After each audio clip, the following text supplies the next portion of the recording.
You can't stop me now. Can't stop me now. And my feet have come too far for you to tie 'em to the ground. You can't stop me now. Can't stop me now. Set my sights on where I'm going at. They turn it back around. You can't stop me.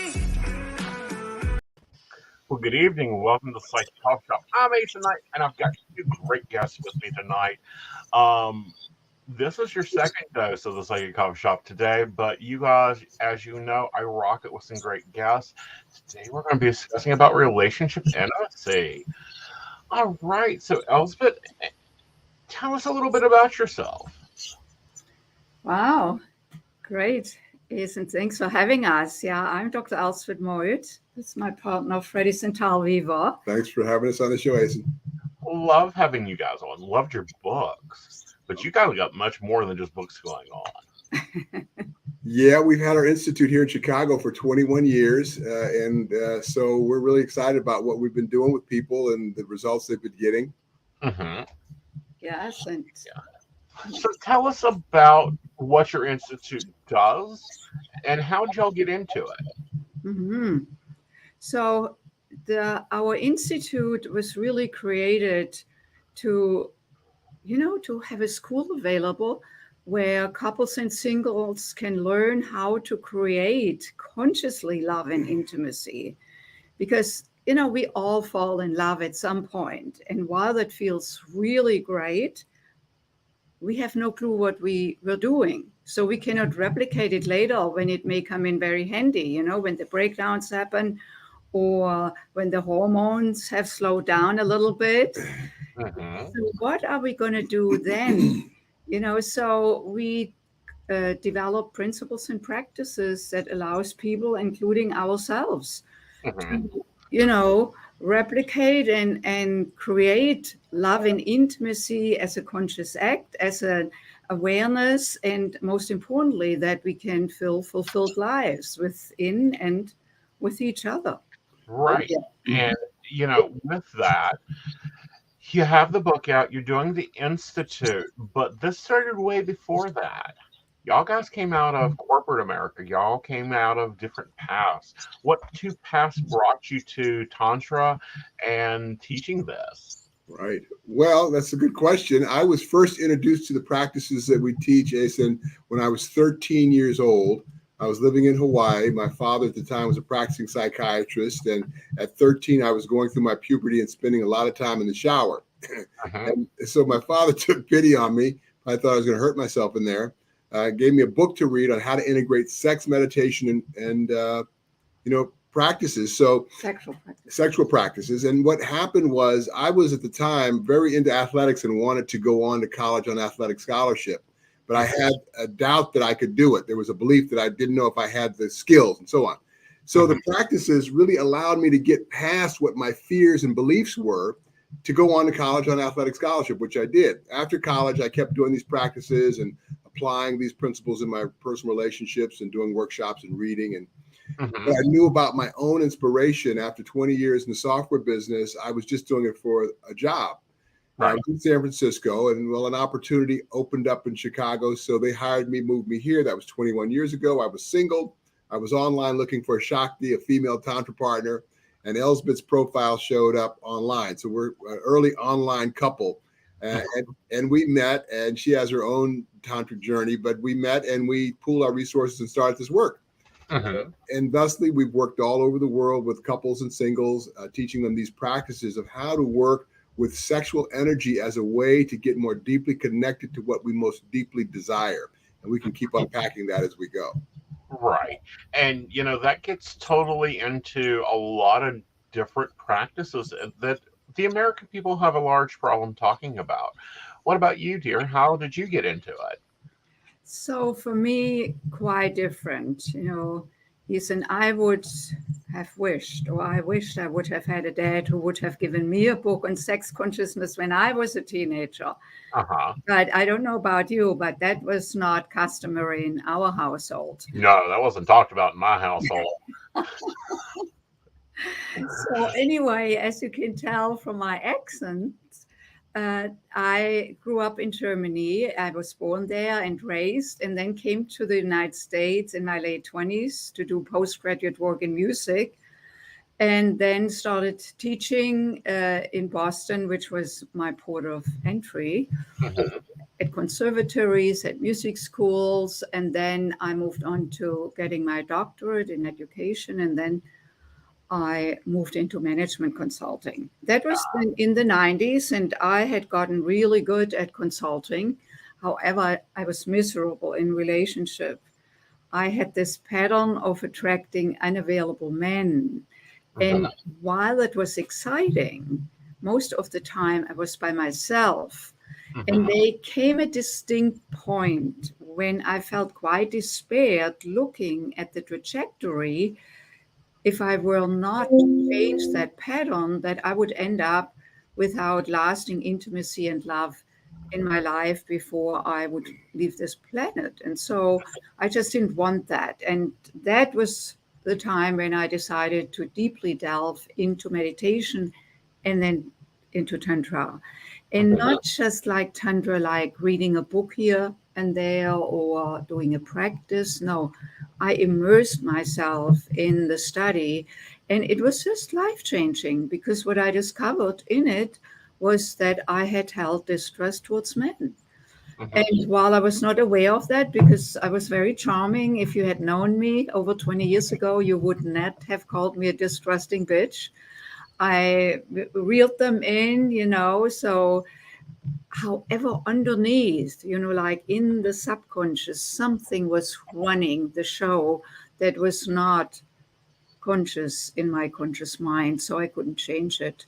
However, through the very particular way how Tantra works, where we access our, physical, emotional, mental, and spiritual body simultaneously, we can go to places that Mhm. are beyond our conscious mind. And then through that, we can produce phenomenal shifts. And that opened up for me. And, you know, 6 months later, after that healing and clearing, Freddie came into my life. And Mhm. I'm certain I would not have recognized him as a potential partner Mhm. if I had not done that clearing work, because he would not have fit my pattern of looking for unavailability. Mhm. Very understandable. Did you ever get to reason why? Hmm. Well, this is the core, is what this work is for people. And as I mentioned to you when we were offline, is anybody in a body can benefit from this work. So we are basically creating our life from places that we aren't even aware of. So a lot of what we know is from experiences that we had, like Elsbeth talked about this impacting moment that she had early in No, I life. didn't You talk haven't about. talked No, about no, that yet, no. how you met Let me me and so on. let me share this. Yeah, please share Yeah, that, because that sets the because tone. that was really essential. There's a very particular tantric ritual that is dedicated to the woman, where the woman receives and where the man or the partner. These practices are for heterosexual, homosexual, bisexual, transgender. I mean, it's Right. we all made of energy, and Right. we have all the polarity of yin and yang, or we can say feminine and masculine, but not gender based. Right. So we all have testosterone and estrogen. So so the partner is the giver, and I was the receiver. Now I worked with a practice partner because Freddie was not in my life yet. Mhm. And so in that ritual, when I was touched inside a very particular place in my sexual center, a vivid memory came up. Mhm. Memory had to do with when I was 18 years old, first boyfriend, first love. We had a beautiful, blissful relationship. And then he asked me to have intercourse. And I said yes, although I was not ready. Mhm. It was freakingly painful. I had to go to the gynecologist. The bill went to my house. My dad opened it. All hell broke loose. He called me a whore. Then the boyfriend left, shortly after. So there I was, totally alone, no soul to turn to. And Mhm. that was the moment when I made a decision, which was something like, men are never there for me when I really need them. Right. And that decision really trailed me through my adult life, young adult, and older adult life until I came to this ritual. And I had done, talk therapy around this whole experience in my 30s, and I thought it was all complete. Right. But what I didn't know, Aeson, was that there are certain memories on the cellular level that we cannot access through our conscious mind. However, they exist, and they may be much stronger in who we are and what we get in our life than our conscious mind. So let me jump in here. So Aeson, you asked the why of something, and that's really gotten in like the therapeutic approach and the linguistic understanding of, oh, I fight with my wife or my husband or my boyfriend because I fought with my father or my mother, right? Understanding the why, but energetically shifting something changes the effect of when it happens. And that's what we approach transformation with, and that's working with life force of sexual energy. So when you bring consciousness to sexual energy, what happens is, the kernel of that energy, creativity, it creates life, it's pleasurable when we're in it, start to show up in areas of life that seem completely unrelated to sex in the simple process of living, because your listening becomes more cued to not just the narrative or the story or the why, but actually energetically what's happening, the total felt sense of a story. Right. And that's where it becomes something bigger than the bedroom. People often come to Tantra, oh, I want to have better orgasms or a deeper connection. And that all will happen in a mutual lovemaking practice. Or alone. Solo. Yeah, solo. But what will also happen is it gets bigger than the bedroom, because it's not just in the bedroom. That listening becomes the way you listen energetically to everything that shows up. Mm-hmm. Yeah, the reason the why question was why she didn't trust men. Even on a non-conscious level, of, I trust him. I'm getting to know him. He's quite nice. And it's like, no, he ain't. And I find a lot in my readings when I'm like reading people and they'll say things and I'm like, what are you getting out of this negotiation? And they're like, what do you mean? This is a relationship. And I'm like, oh no, this is an energy negotiation here. Like, you're doing all the work, but you're acting like you want to be the receiver of something, but you're not letting them do it. So let's break some things down for listening audience that don't know them. What is Tantra? Okay, so Tantra has been around for hundreds of years, thousands of years even before that. At the beginning of humanity, there was a magic about sex, even before language. Sex would happen, and then the woman would get pregnant, and then there's this magnificent child, and then it's magical, right? So, but Tantra is really the practice of approaching a spiritual connection and a deeper connection with energies beyond what we can see, through sexual activation and through particular practices. And there's a lot of variations of it. Yeah. So Tantra is the yoga of the energetic body, unlike the yoga we are familiar with in the West, which is, Hatha yoga, for example. That is the yoga of the physical body. And how would it be to actually attune yourself and start listening to the energies that run through you at all times? So there's life force energy, and life force energy is sexual energy. Without it, none of us would be here. Now, sexual energy shows up at different gradations, just like right now, you are listening, Freddie's listening, I'm speaking. So we call it subtle energy. I assume, nobody is aroused right now. Well, speak for yourself.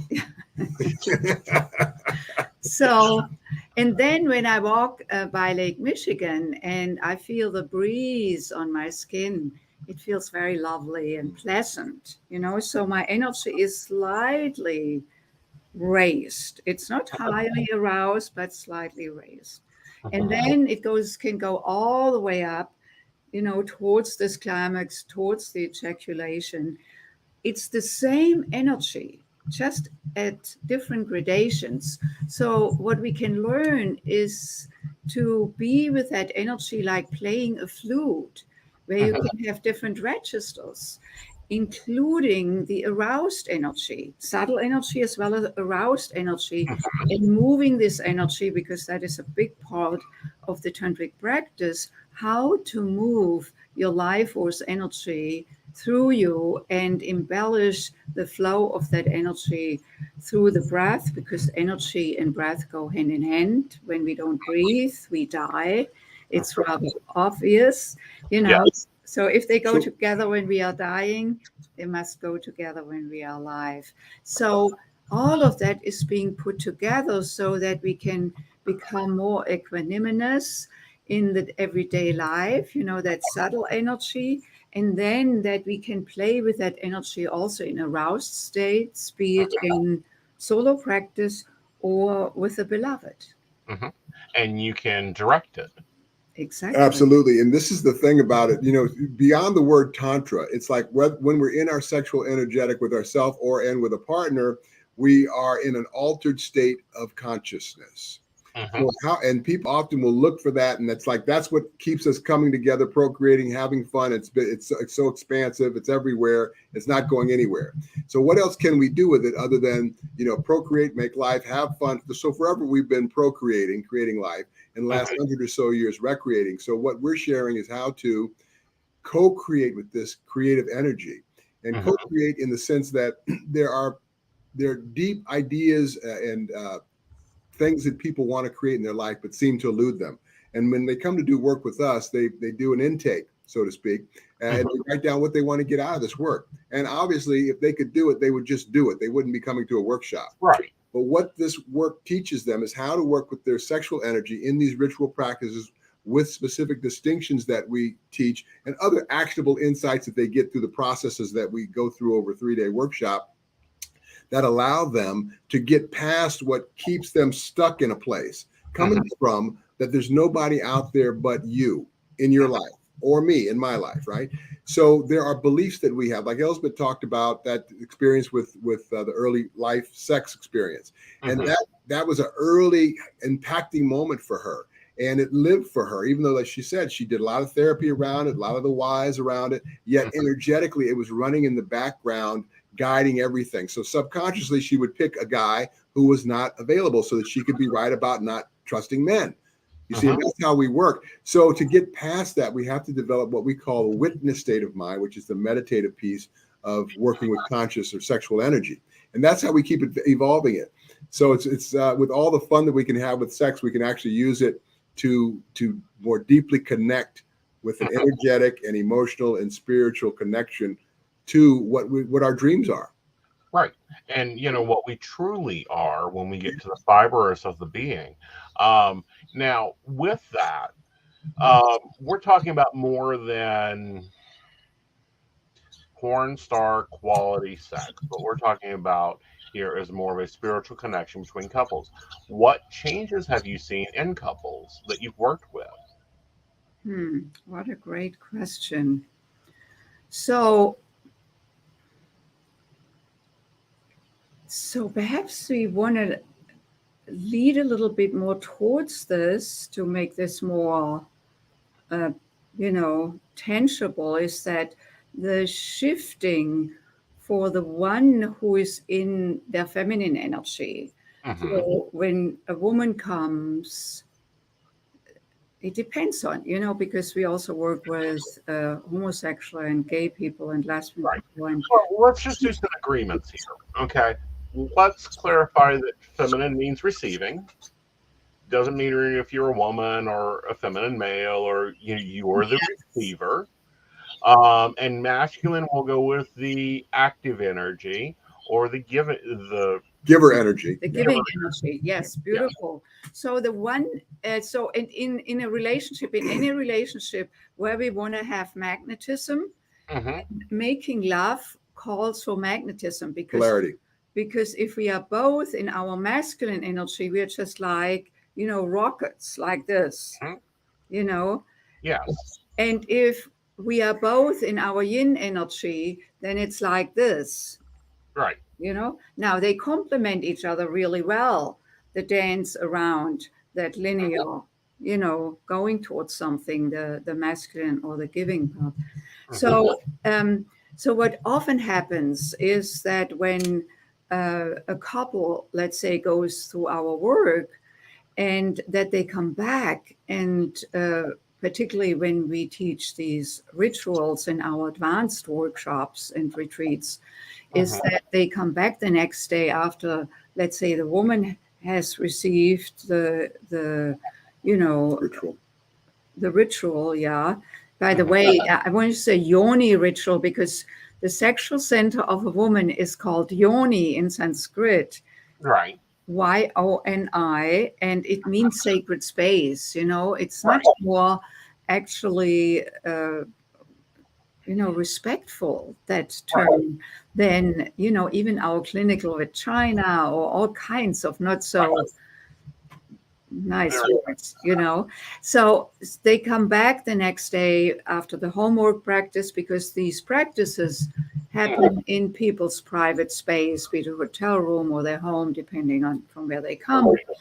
And then they come back and then they report. We have debriefs, and so often the receiver, the woman says, I have never felt that connected with my partner or husband, because the rituals themselves are not about mutual lovemaking. And these rituals are designed this way on purpose, because imagine, if the giver stays in the giving role for 1 or 2 hours, and the receiver can receive and drop into a receiving of a depth that is not possible when we do mutual lovemaking, which is giving and receiving back and forth, which is wonderful. We don't throw this out with the bathwater.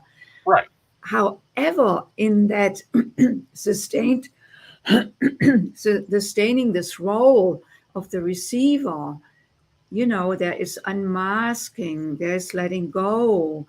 There's a vulnerability, chemically we're changed, we're endorphin, serotonin, oxytocin. So we're in an altered state of awareness. So we can get more deeply connected. As part of the ritual, there is an intention set out. So again, the sexual energy in that altered state, with the distinctions of the witness state of mind, which I mentioned earlier, intention and energetic awareness, we can get more deeply connected to an idea, a dream, a wish, a deeply felt, wanting to create. And we've had a lot of couples come through a lot of, some want more sex, some want better sex. Some, like one couple we worked with, had a son who had passed away recently, and they wanted to get out of what was a mourning for them. They couldn't get to the love because they would get sad about this sibling who had passed away.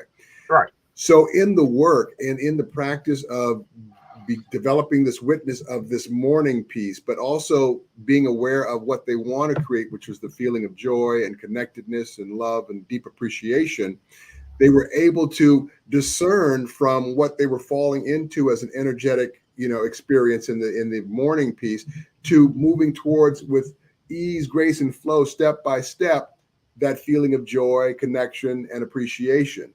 And it happened. It's not just understanding, intellectually, it was energetic shifts. And they reported the magnificent breakthroughs in getting and achieving what they wanted to do through the sexual ritual practices that we teach. And when we talk about these ritual practices, it's not in place of the mutual love making and all the other fun stuff that we do with sex. This is an additional thing that we can learn to do with the sexual energetic that can shift the way that we're living, experiencing, creating our lives. Yeah, it really informs lovemaking, because we open up new spaces, new places, including that we can have cathartic process in it that may clear things that had been around for a long, long time. For me, they had been around for 50 years. Right. And that you thought, because your conscious mind said, oh, I don't need this file anymore, let me throw it out. Your conscious mind said, oh, we better keep this in the box. Right. We might need to watch these warning signs, and we don't want that type of relationship. We want this. And I see that a lot. We just went through a lot and I think that we're still going through a lot of trauma. I think we're still going through a lot of what Brene Brown terms as a lot of armor building. And this is one of the practices that takes that armor off and shows the softer belly and being a lot more authentic with yourself and your partner. With that, let's talk about you know, what other level of, because we're not just talking about physical sex, we're talking about emotional connection, we're talking about a soul connection going on there. Um, what are some of your workshops like? Like, do you have single people that are looking to improve their relationship coming? Do you have just couples only? Where does that go into? Good. Yeah. So we have an array of workshop offerings, and all our work is also available one-on-one because some people are not ready to do this work in a group. So we really accommodate that. So a single person can work with us online in a private program, or if they are close to Chicago, can come here in person, and the same for one couple at a time. So the workshops, there is a workshop for men only that Freddie Zental leads. And then there is another one for women only, because the male energy or masculine energy is quite different. And testosterone energy, you know, and to really pay attention to that, or the feminine energy, the more estrogen energy. So, and of course, men and women, men come by themselves and women come by themselves. Right. And we have our co-ed workshops and retreats where both singles and couples are welcome. When they are singles, they pair with a practice partner, and they either can come with a practice partner, or, you know, we pair them with a practice partner that we you know, whoever is signed up. And we have an array of graduates and also graduates of our certification program. So we invite an assistant to assist and then can jump in to, you know, balance out. Yes. And, you know, when you're working with larger groups, it does pay to have some assistance and some aides in place to be dealing with things and that type of thing. Yes. Yes. You know, I think my main point here is to be very clear that these workshops are not like group orgies. No, that's a good point. You know, when we first started our work, we were 3 years into it. We, you want to tell No, us? let's not go there. Let's just talk about it, what is now. So our big workshop, difference, though. There is no nudity, public nudity. And then there is, of course, the intimate homework practices are with a partner. If it's the men or the women's workshop, then it's a solo practice that people do, again, in the privacy of their own space. And it's really what you already alluded to, that it's, you know, tuning, learning more to connect with emotional intimacy. That is actually where it starts. The foundations work is really cultivating emotional intimacy with myself first and foremost, because if I'm not emotionally intimately connected with myself, how can I do this with my beloved? Yeah, if you think about what happens in the sexual energetic and the intimate, vulnerable state that we're in, and there's a big difference between sports sex and deeply intimately connecting. And you can intimately connect with anyone. You don't have to be, you know, in a committed relationship. But once we start to learn to allow ourselves to be seen, then we have a better opportunity to allow ourselves to be seen, and everybody's being seen. So it's like a deeper experience. We could teach these practices to nuns and priests if they were vowed to celibacy. It's about what happens in the action of this sexual energetic, you know, action. You know, it's the magic of it. And it's just like in the world, you know, until we stop the vilification of sexual energy and sex, period, we're not going to really be able to make that quantum leap, that spiritual quantum leap to seeing ourselves in each other. I mean, peace is just a thought away. And that's at war a lot right now in general. You know, and I don't know, in the United States, sex in general, sexual energy is always, we have a lot of dichotomy there. With you guys speaking and teaching around the world, what have been some of your experiences that made you hold up and go, this wouldn't have happened in Chicago, but I'm going to take note of it? Well, let's see. We were in Paris on some work that we did, and a lot of the people it was a corporate thing, but we were doing our work presenting at a conference. and these were high-level CEOs and so on. And they were partying, and they got what our work was, but I don't know that they got any deeply connected to it than any other group in Australia, for instance, where we're working there, or any other place that we've worked. It's like there's an unconsciousness. I mean, there might be more freedom in some areas around the body and so on, but in terms of intimately connecting and being seen and being in the heart space, that's pretty verklempt and hidden most of the parts of the world. Yeah, I think this is really a global thing. Mhm. Now, there are cultural differences. I grew up in Europe. I grew up with a great deal of freedom around the body. I can remember when I was a kid and it was really hot in the summers. So we took our umbrellas and walked around the neighborhood butt naked. And it was not awkward. It was just what we did. Now it changed when I hit puberty, I have to say. And then there was not the freedom anymore, particularly in my family. And, it was like sinful if you were sexual and desired that. And, this whole thing, don't go there, like not touching yourself and wait until you're married. And then is this someone else's energy? Or no, it's always has been my energy. Yeah.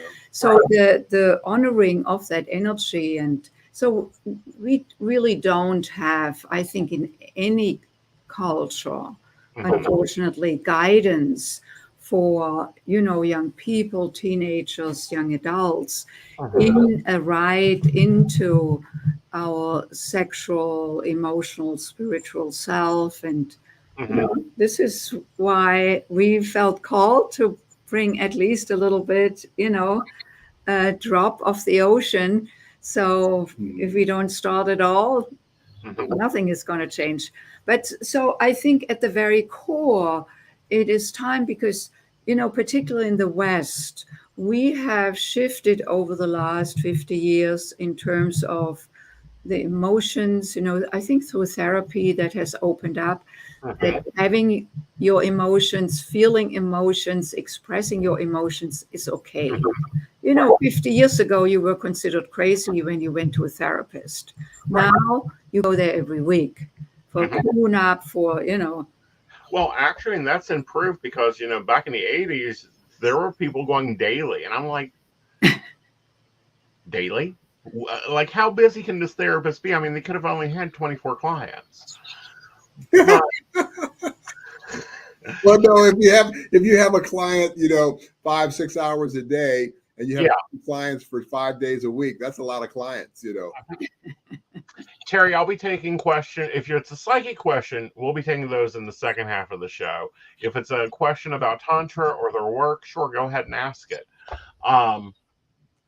So is this book of yours out there as a relationship rescuer?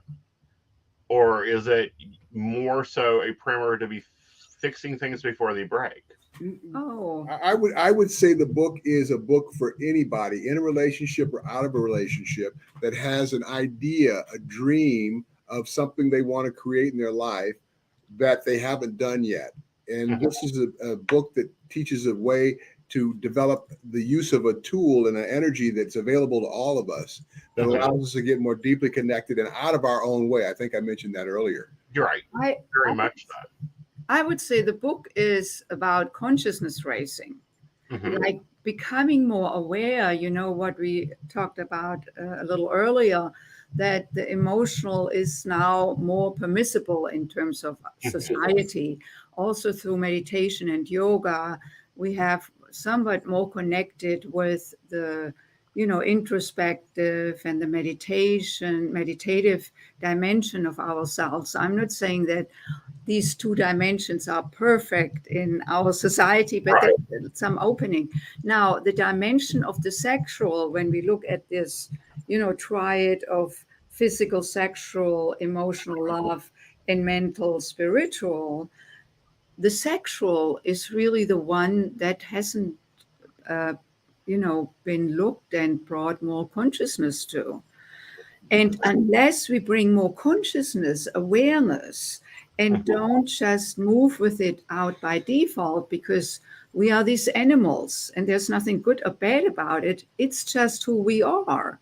Right. In terms of the sexual reflexiveness, we are just like animals. Mhm. There's an impulse, we get horny, the animal is in heat, boom, it goes. It's built into us. Now, Right. what's different with a human being is that we have this conscious mind. We can watch ourselves. We can watch the way we feel in our body. We can start witnessing our emotions. We can be self-reflective of our thoughts and narratives and all of that. An animal doesn't do that, like a bull and a cow. You know, they are in the heat, they mate, they finished. You know, the cow doesn't sit back with a cigarette in her hand and says, "Oh, that was really a great experience." Right. You know, because they don't live in language, so there is no past and no future. I'm not saying that they don't feel, Right. but they don't get stuck in it. Unlike, you know, we humans, we went just through the process of copulating and having sex. We are done with it, and then I say, "Oh, you know, that was not as good as last time." But you know, Let me just then you assess right away. Right. So it's that, but that also has, of course, another side where we can bring awareness to it and then shift our relationship with that sexual energy. So that, as Freddie earlier said, it's not just for procreation. Right. It's really for creating ourselves and channeling that energy, just like Mhm. Hill say that. right. So yeah, Napoleon Hill, and we mentioned this in our book, wrote in his book that he wrote, I think in 1938, Think and Grow Rich. You know, fortunate, and it's a little patriarchal, but he says that fortunate is the man who can channel his sexual energy towards his personal wealth. He doesn't talk about how to do that. That's what our work is about. And you can Right. channel it to be in relationship or make wealth or whatever it is you want to do, learning to transmute the sexual energy. I was going to say, in addition to what Elspeth was talking about in terms of where we're at societally, you know, we've learned to, you know, make crops and eat food that's healthy for us. We don't just go and kill a boar and eat it raw, you know, because we're Right. aware of, we have a thinking mind. But the one area in our human development has not been developed to its fuller opportunity is our sexual selves. I mean, pornography is everywhere, and that's good because we're moving through a process. It's like the little kid who wants to eat his dessert before his main meal. Instead of saying, no, just let him have his dessert. And then his stomach gets sick and full, then you say, okay, let's try some vegetables and some other things. And they're ready for it. So we have to almost gorge ourselves, which is what we're doing now, to go, wow, okay, is that it? One more orgasm, is that it? One more partner, is that it? Okay, what else can we do with this energy? And then people start to become more and more open to seeing what else we can do to get better at living our lives with ourselves and each other. Mm-hmm. Now, I'm going to jump out on a limb here because this isn't made clear, but you guys are also life partners outside of your practices. Correct. Do you feel Tantra has added to your relationship? Oh, wow. Yeah, absolutely. We live this work. Right. And it really actually brought me to even, you know, connect with Freddie in the way I'm connected with him now. By me opening up, by raising my consciousness sexually, emotionally, and spiritually, and that integration of myself. So it changed my life, actually. Or I want to say it in this way, I changed my life through it. And that is what we, you know, and we practice this daily. That doesn't mean that we have to have sex every day. Right. Because it's not just about the sex. The sex is kind of like the, you know, the dessert. The more meal, the more building in the emotional connection is the more important part there. And grasping into the deepness of after the new relationship hormones roll off, and you know, that person, he or she rolls out of bed in a tired sweatshirt and just rolls through your house, and it's like, okay, that was cute the first 2 years. Right. And so, but yet, let's say that there are a lot of things in the relationship that work. And let's say, okay, after 5 years, 10 years, you want to experiment with other other sexual partners. But there's this this model that you've been taught and modeled as socialized to believe that it's not possible and you don't love someone because if you do something like that. So how do you get past that? And this is the work that we teach. For instance, in terms of the emotional attachments to jealousy and guilt and shame and all of that stuff and how that lives for us. And it doesn't mean that it's the absolute only thing, yet it is like it's like the color of our eyes for a lot of people. And so what tools do we have to work with what comes up emotionally, energetically, and spiritually around that, to shift that to what I call flatten it? And this work, through working consciously with sexual energy in that altered state, is the most powerful way to get to it. I mean, therapy and linguistic understanding is one way, but working energetically to shift something at that level is really exponential. Right. And it very much is. And, this work is highly important if you want to advance relationships, if you live in a complicated relationship. And when I say complicated, that means it doesn't fit the 2 kids in a house and a dog. And, I say 2 kids because I haven't figured out how they cut a kid in half. Don't have a half a dog, so I can't figure that one out. But I see this so often in relationships, and it's about the 3.5-year mark. Yeah.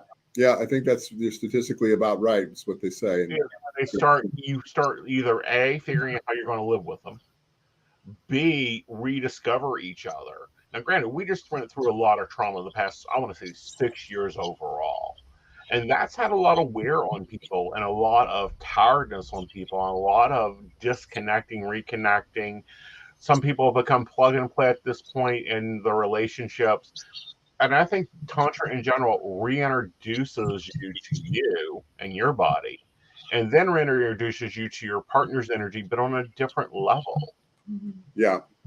It's like, how can you be with what is to create then what you want to create? Yeah, that's also a deeper listening. And if we may just demonstrate a little practice, if that is okay. Very much okay. Yeah. So there is like the listening in the tantric practices. We said it earlier, like listening to our energy and how the energy shows up. And again, the breath is essential because that gives us life, So there's a beautiful partner practice, and it just takes a minute or so. So when couples say, "Oh, I'm too busy," no, this doesn't take much time. It's bringing our awareness and our commitment to connecting. So, for example, this is a heart-to-heart connection.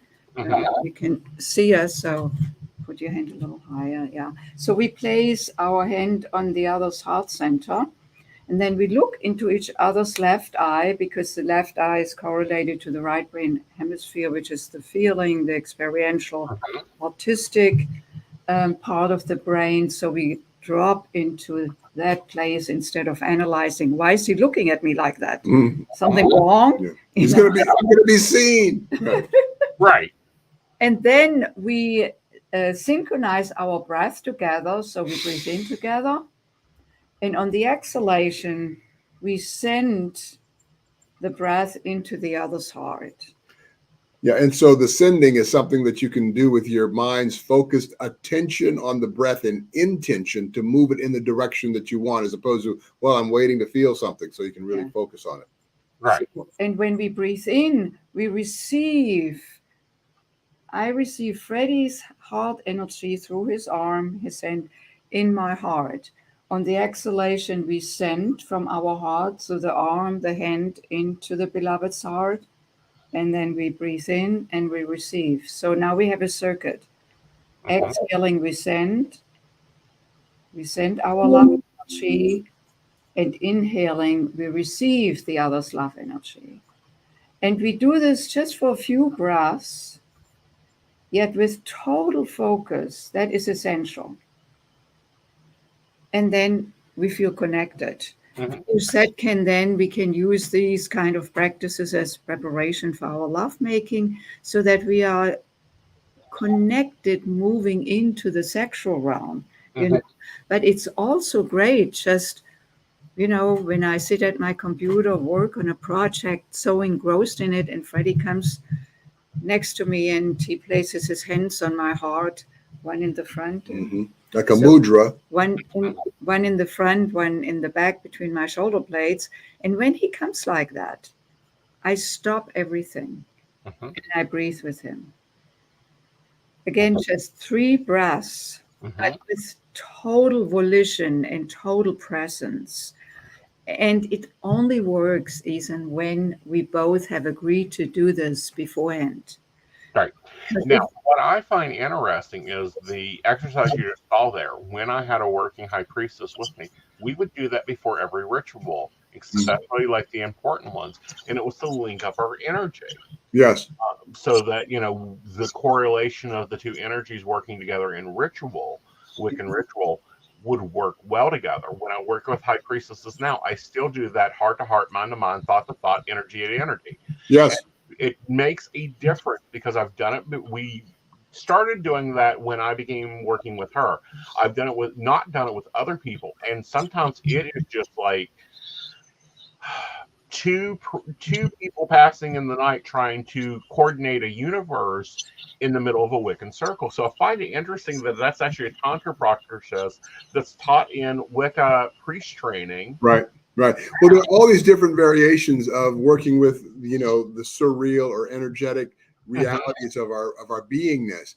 And it's remembering what we've forgotten, I call it, because at the beginning, Aeson, when we were in the womb, it was just womb service, right? We were just floating in the embryonic fluid. It was effortless. There was nothing to worry about. Food was just nourishing in the water and the fluid. And then we're born. Whoosh, these bright lights whack on the bottom. Some guys are getting their wee-wees cut, and you're thinking, damn, send me back, right? And life happens, potty training, in love, out of love, money days, rainy days, all this stuff happens to us, right? And we're taking all that in and making decisions to survive that. And we live from those experiences into the moment. But what's possible is our imagination. That's what connects us to this infinite, elegant design of the universe that goes on for ad infinitum, which I can't even imagine even forever, right? Right. And so how do we live into that possibility? And, people listen to this, say, oh, that's woo-woo, I got to go to work. But it's really woo-woo. It's single-cell amoebas, multi-cell organisms, and a universe that goes on forever. And that's our lineage. We're just beginning to uncover pieces of who we are, the stardust. Exactly. And we're just beginning to understand the connection and the blending of different energies on more than a biological, scientific 1600s idealism. Yes. And we're seeing that expand immensely in the world today. And as a facilitator myself, I've had to brush up on some new terms and dig into some really looking at, okay, there's a Wiccan principle that says a lady can wear the crown, but she can also take up the sword. A man can take up the sword, but he cannot wear the crown. And this was something that was wrote probably back in early 1920, 1940s. And I really had to take some dichotomy and look at what it was saying there. And it was saying had nothing to do with the sexuality of it. It had to do with active and receiving. Yes. And that can be transferred. I mean, because at the beginning, when we're zygotes in the womb, we're androgynous. And then we decided we're man or woman. And then as we get older, the whole thing reverses itself. So how can we be in that polarity with ourselves and aware of that polarity as it manifests and it changes? Because relationships are always changing and it's dynamic.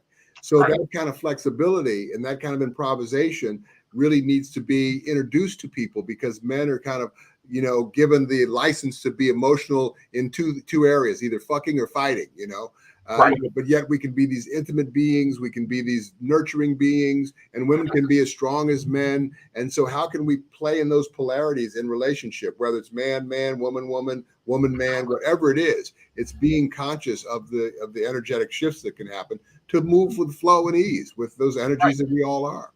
And beginning to play with that polarity of going from always having to be the strong one to being the passive one, and rotating that energy or shifting that energy comparative to what you need to be. Yes, can be very highly specific and important and enlightening.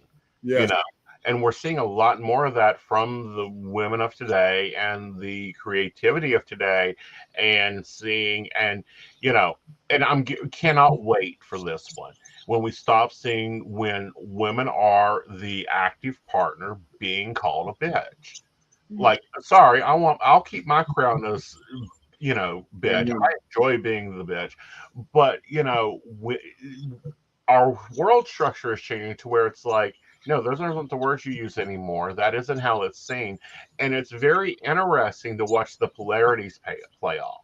Yeah. No, absolutely. And the goddess energy, the feminine energy, man or woman, is what's going to save the planet. Because if we stay in this masculine, cut down the forest, kill the saber-toothed tiger thing, now it's about dropping a nuclear bomb, or just continuing to fight for more money and let's do more fossil fuels and burn up the ozone. So we are in a consciousness shift in the world. Yeah. It's happening. It's all happening. I feel the glass is half full, and this is a big part of it. Learning how to be conscious in our sexual energy. What else can we do, and what does that represent as a way of being in terms of energetically for us as humans? Yeah, and I think really redefining and restructuring the idea of sexual energy of being more than the bedroom, more than the early morning chats in the kitchen or the pecks on the shoulder or whatever. It's in every part of our being, every part of our activation. Yeah, how do we manifest more of that energy outside of the bedroom? How do we manifest more of seeing ourselves in each other and caring for the person on the street like you do your brother or your mother or your beloved? Right. And separating that out and understanding that there's much more of a flow there. And I think that over the centuries, a lot of that has been lost. Because we got put into boxes, and those boxes are starting to finally fall apart because they're poor cardboard. And allowing, with tantrics, with, the growth of consciousness, with the changing of energies, to explore the other things that can be created out of that. Yeah. I mean, because if you have two partners that are connected on an energetical level, almost like watching a dance. Like the past 50 minutes here, I've been watching this lovely dance between the two of you energetically that most couples would die for. We kind of take it for granted sometimes, but thank you for acknowledging that. Yes. Yeah. So where would someone begin? Because you guys have got a lot. You've got this book out. There's another book out that we haven't even talked about. You've got your programs, your classes. Where does someone just tip their toe in and see if they're ready for this vibrational exchange? Yeah, so one way to start with is to visit our website at tantranova.com, TANTRANOVA, Tantranova like supernova. So the new Tantra, tantranova.com. And then on the homepage, just scroll down and then you can click on the Amazon button and get either the hard copy of the book, Sexual Enlightenment, How to Create Lasting Fulfillment in Life, Love, and Intimacy, or the newly released audio book, so you can listen while you do something else and enjoy what is there in store for you in terms of sexual enlightenment. And then we have a YouTube channel that has lots of videos. And if you as a listener want to go further, you can come to our introductory workshop and on the program page on our website, which we do once a month. And it's a 2-hour introductory journey, which gives you a taste of what's available and how it could benefit you. Or you can just, schedule a complimentary consultation where you get one-on-one, support, and we explore what's up for you, and then also how Tantranova could support you in this particular concern, interest that you may come with, how we can support you in that. Right. And you're on Audible, so go ahead. Your credits guys just renewed on the 1st, like they do every year, every month. Hop on over there and grab the new book. It's really great. It's recorded nice. And it's really good to throw on if you're on the treadmill or doing dishes, because then you can just get through the dishes and actually pay attention to the stuff. I.e., this read 100 books a month is, he turns on his Audible. Yes, absolutely. So when's your next direct face-to-face conference? Yes, so actually, very soon, our foundations workshop for couples and singles comes up on April 22nd through 24th here at the Institute in Chicago. It's called Secrets to Lasting Intimacy, and it's open to anyone, to new people or to people who already have, studied Tantra a little bit. So that's one possibility. Then I have my Awaken to Your Feminine Essence workshop on the 13th to 15th of May. And Freddie has his men's workshop, Men's Sex and Power, in July. Is all of them are laid out on our program page. And then, of course, we have, as I mentioned earlier, certification program, advanced programs. Once people have done the foundations work, they can move on to the advanced program, like the Spark workshop, where we teach these sexual rituals. That one is dedicated to the feminine and the other one is dedicated to the masculine. And so there are workshops every month. Right.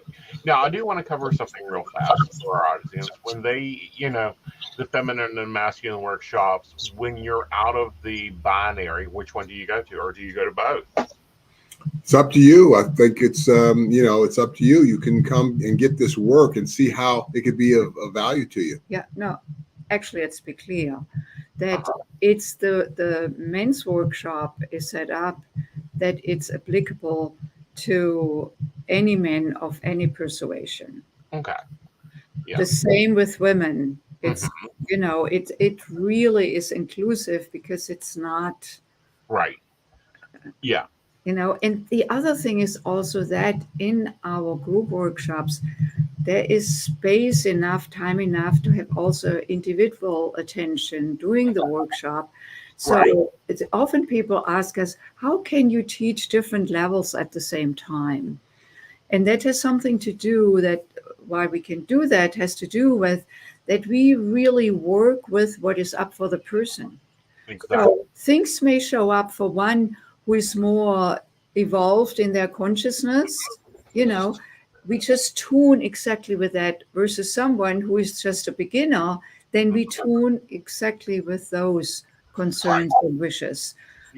So anyone in that sense is welcomed, and also different sexual orientations. And, so in the women's workshops are women if transgender. We never had a transgender. We did. But they started.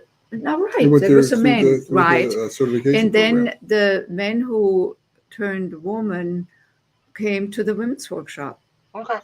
Yeah, I wanted to make sure that everybody kind of figured out which workshop would best work for them. Yeah. And what's interesting is you're talking about, working and teaching at different levels. When I was taking Reiki, which is a Chinese healing method, I walked in there and it was like beginning Reiki, and I'm like, okay, this will be interesting. I had no idea. This was my first step into something other than faith healing and Kalanki. And I'm sitting there going through Reiki, and my teacher just stopped. I was like, what? She's like, you're going all the way through the muscles and bones and tissues, and that's not this level. That's like master level, pull back. Have you had that experience where you have students step in at like a beginning space and they've got a natural level already up and you're able to adapt? Well, it's like yoga class. You could do it for 20 years or a lifetime, and every time you do 13 standing poses, 13, floor poses, and it's different every time, and you have different levels and you reach different levels. And so we have people who come in who are beginners who just naturally flow into the work, and they're remembering, because we all live in the same clay, the story making and mind stuff that we live in. And, they've come into the workshop with something that they want to create that they haven't created. They're not just here, remembering or just doing what they do so well, because if they were, they'd just do what they wanted to do. So they're coming here using the practices to get to something. So everybody's doing their work at whatever level they come in. Right. All right, guys. Well, thank you for stopping by. come back when you have future projects. I'd love to hear what you're up to. Thank you for having us. Yeah, You're thanks, Aeson. All right, guys, let's take a sip and we'll bring in Joe.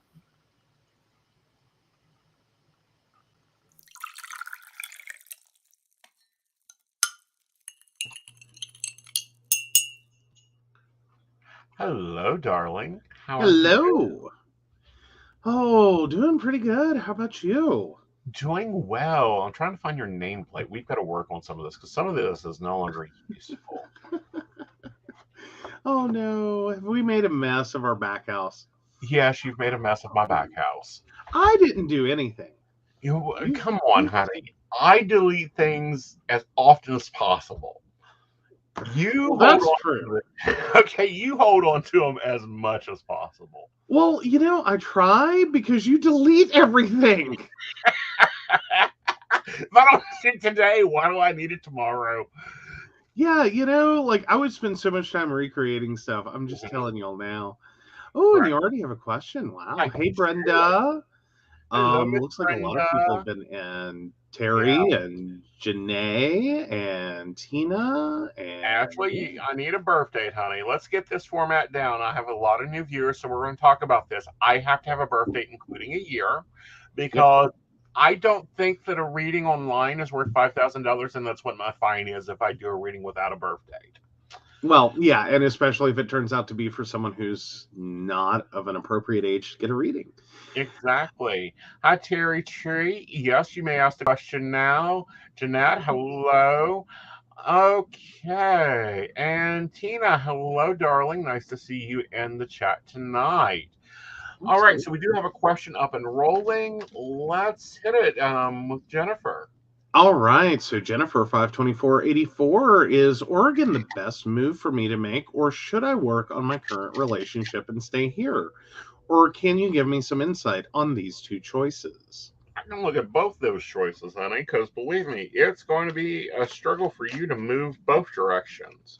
All right, so looking at where you're at right now, it's not easy. There's a lot of hard times going on there. There's a lot of emotional pain. And I feel like you've got to, if you stay, you have to work on three things: communication, trust, and self-esteem. Those three things have to be dealt with first. And then we have to deal with this money issue that's popping up here. And it seems to be like every 4 months you have the same money issue. That has to be dealt with. Now, if we move on to Oregon, there's a good bit of change, a lot of moving forward. I would not be surprised if when you move to Oregon that the current situation doesn't try to fire you along. Take a detour through, I don't know, the passes or whatever and lose them. Because I think it needs to be a total clean break. Okay. And I think you need to start over and fresh and take at least 6 months, because you will have a list of suitors standing up there trying to rescue and help you along. Take at least 6 months off from all of it if you move. Okay. All right. And then we have Ashley. So 11994 would love to know when I will get pregnant again, if possible, please. Sure. Now, understand it will be arranged because, souls decide when everything is together, and when things are right for them to enter. So let me see what I get for a range and what else information I get out of it, Ashley. And I understand I am not a rabbit or a doctor, so this is just a prediction of the possibility. Looking at it, I'm going to say that for pregnancy, we're looking at 18 months to 2 years. Okay, for the next pregnancy to come along. I'm also getting that you need more water. Okay, I feel like you've got to start taking better care of the self, better care of the situation, and stop looking at what you don't have and kind of allow your body to adjust to the positiveness around you. All right. Okay. Well, that clears the board. Yes.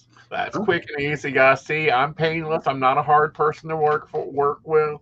Your energies are great tonight. I really loved our guest. What did you think, Mr. In the Back House? Well, I didn't get to quite listen to everything. I was having a very late dinner. But no, it sounded like a really amazing show and a lot of great information. And Right. I think it sounds like it would be a really awesome class to take. Right. Yeah. I think it'll be great. Definitely, I'm still listening to the audio, but I'll be transferring it over to you to check out. Terry, give me a birth date. I would happily take your question. Okay. Yep. All right. So, what has been in your news feed? Well, I've had a little bit of everything. I've actually had 2 articles pop up that I thought were worth bringing up on the show, just because one is kind of an interesting little court case. It's over Bluetooth. Okay. And that one is very, very weird. So let me lay some groundwork here. Okay. Doctrine of first sale is a fun thing. It's this idea that if you have sold something to someone and they turn around and resell it, they can make all the same claims about it as long as they make no substantial change to it. Mm-hmm. It is what it is. Right. If I buy Nike shoes and I go to resell those Nike shoes, whether I've worn them at which point they're used, or I literally turn around 5 seconds later and hand you a pair of Nike shoes, they're Nike shoes. All right. They're still, these are Air Jordans. All right. You can't call them anything else. That's what they are. Right. Okay, so that's pretty much in a nutshell doctrine of first sale. There's a lot of caveats to that, but anyway, short version.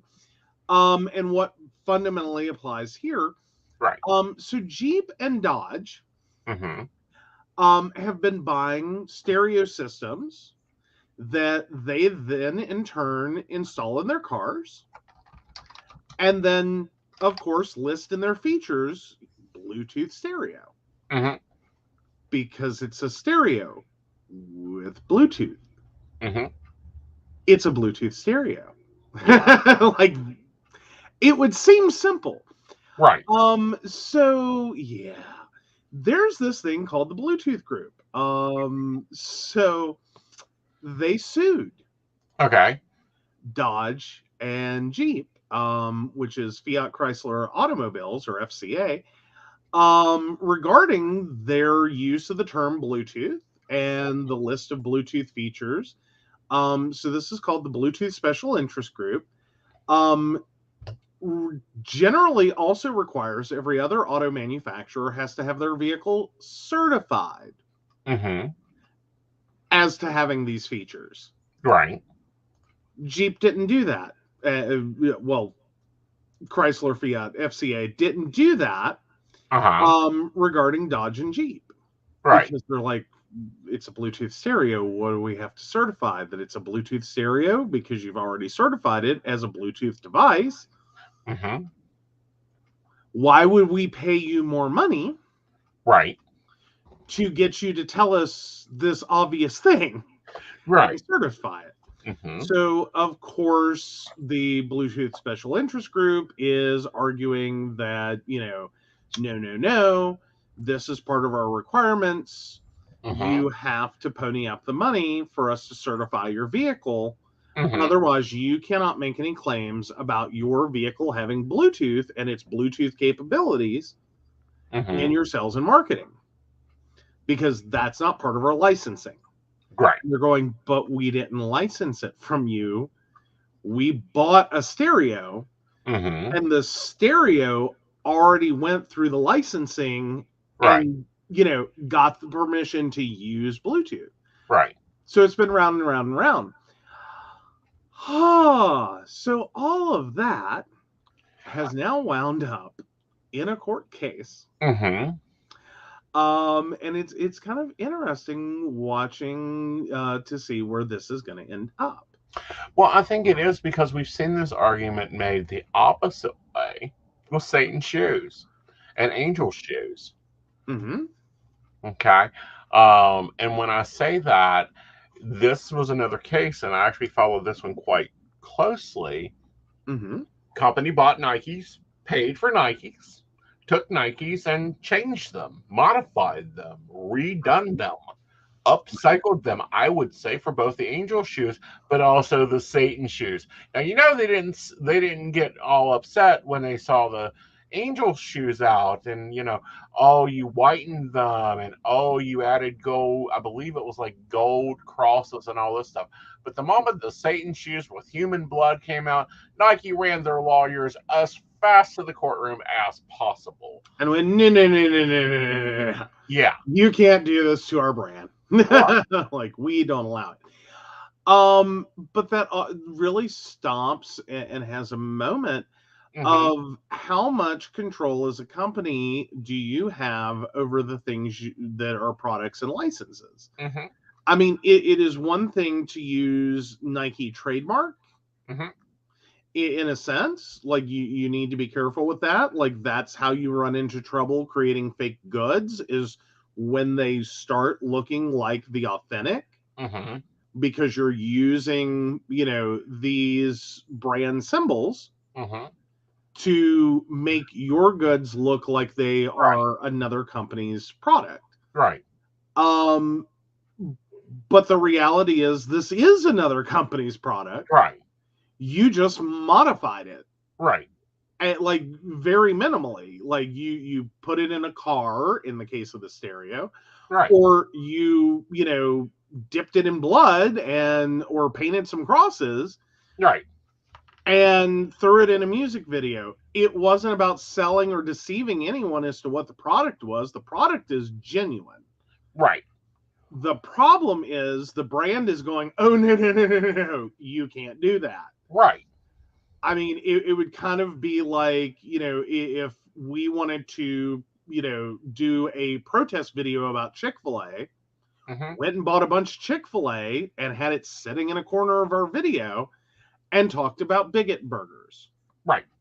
Would Chick-fil-A let us do that? Or would they be in the same boat of, no. Right. That's not our, like, get that away from our brand. But the reality is, when you sold me your bigot burger, did you care if I was going to eat it or not? You cared about the sale. Right. I paid money. I bought the product. How I choose to use that product, right? Like, how does a company get to decide that specifically? That you can do this, but you can't do that. Like, I could just have it in a corner, right, and be talking about bigot burgers. Sure, people are going to get the message. It doesn't imply that you endorse us. I'm not trying to say that, some paper bag I could have spray painted white and painted, and done all this and been very artsy. I didn't do that. I'm not stealing your logo to make something that isn't your product look like your product. Right. It's your product. Yeah. How can I not have, have use to that? I bought it. Right. Like, exactly. Now, for a lot of, like, films and stuff, they prefer to get the money for using the product. It's why you'll see a lot of, like, car emblems in film just get taped over, or computer emblems get taped over. Right. Because they don't want to get free advertising for Apple or Microsoft or Audi or Ford or whatever. So they just, black, like, gaffer's tape over it, or black spray paint it or something. So you just, I have a thing for catching those. Like, it's a thing that I do. It's like, oh, Ford wouldn't pay. Ford didn't want any part of this. Right. They were like, no, this is not the best version of our vehicle looking good. Right. I get that, but how can I not even, and this is fundamentally what they're saying, is you can't claim something is something. Right. That is something. Right. That you've modified.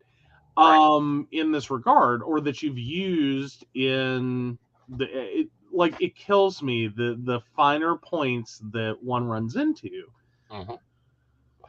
Well, what kills me, and this has killed me for a while with brands, and this is also why you guys rarely see us have anything branded on our show other than our brand. is because of the bull crap that goes on. Is companies will throw fits over their brand and where it's placed and what it is. And this one is another one of those. Are you fucking serious? Like, Yeah. are you not wasting the court's time here? And, if I buy a tarot deck, it's supposed to be my tarot deck. I own it. If I buy a phone, I own it. If I sell you the phone with a modified case of a big silver A on the back of it, it doesn't change that it's a Samsung. Yeah. And it's baloney. So, will they reach it out of court? Yes. Do I think they're trying to charge extra? Yeah, I really do. Sorry, you broke up there for a second. So you think they're going to charge extra?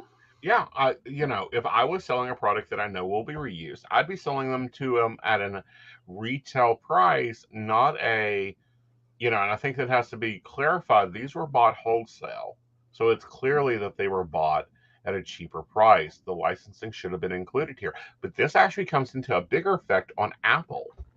Mm-hmm. Well, and part of the issue here, and I really think is important to keep pointing out, is this wasn't a Nike commercial. It wasn't even a spoof of a Nike commercial. It wasn't about the product. Like, it really fundamentally wasn't. The product was used as like one of multiple components to create a whole other thing. Right. But now they're wanting an extra price to use their branding as Bluetooth. Well, last time I checked, that's like using the branding of computer, which Howard Packard owns the word computer. Yeah, that would be fun. But no, it's just like exactly more waste of our taxpayer dollars, paying juries, paying lawyers. Of course, we're feeding the lawyers. You got to keep feeding those suckers or they'll eat you alive. And then, of course, paying the judges, courtroom attorneys, and all that stuff that could easily be settled with, are you stupid? Well, it's definitely a point in law where it's like, did someone really think this through? Right. Because, I mean, doctrine of first sale would tend to be like, no, you can't do that. Like, you can ask people to do that. You can ask companies to do that. Right. But here's the problem is the first company that bucks you, you have to decide if you're going to sue them or not. Right. And I think this is a lot of where this is I don't know that they have a legal leg to stand on. Like, I don't think a judge is going to agree with them. Right.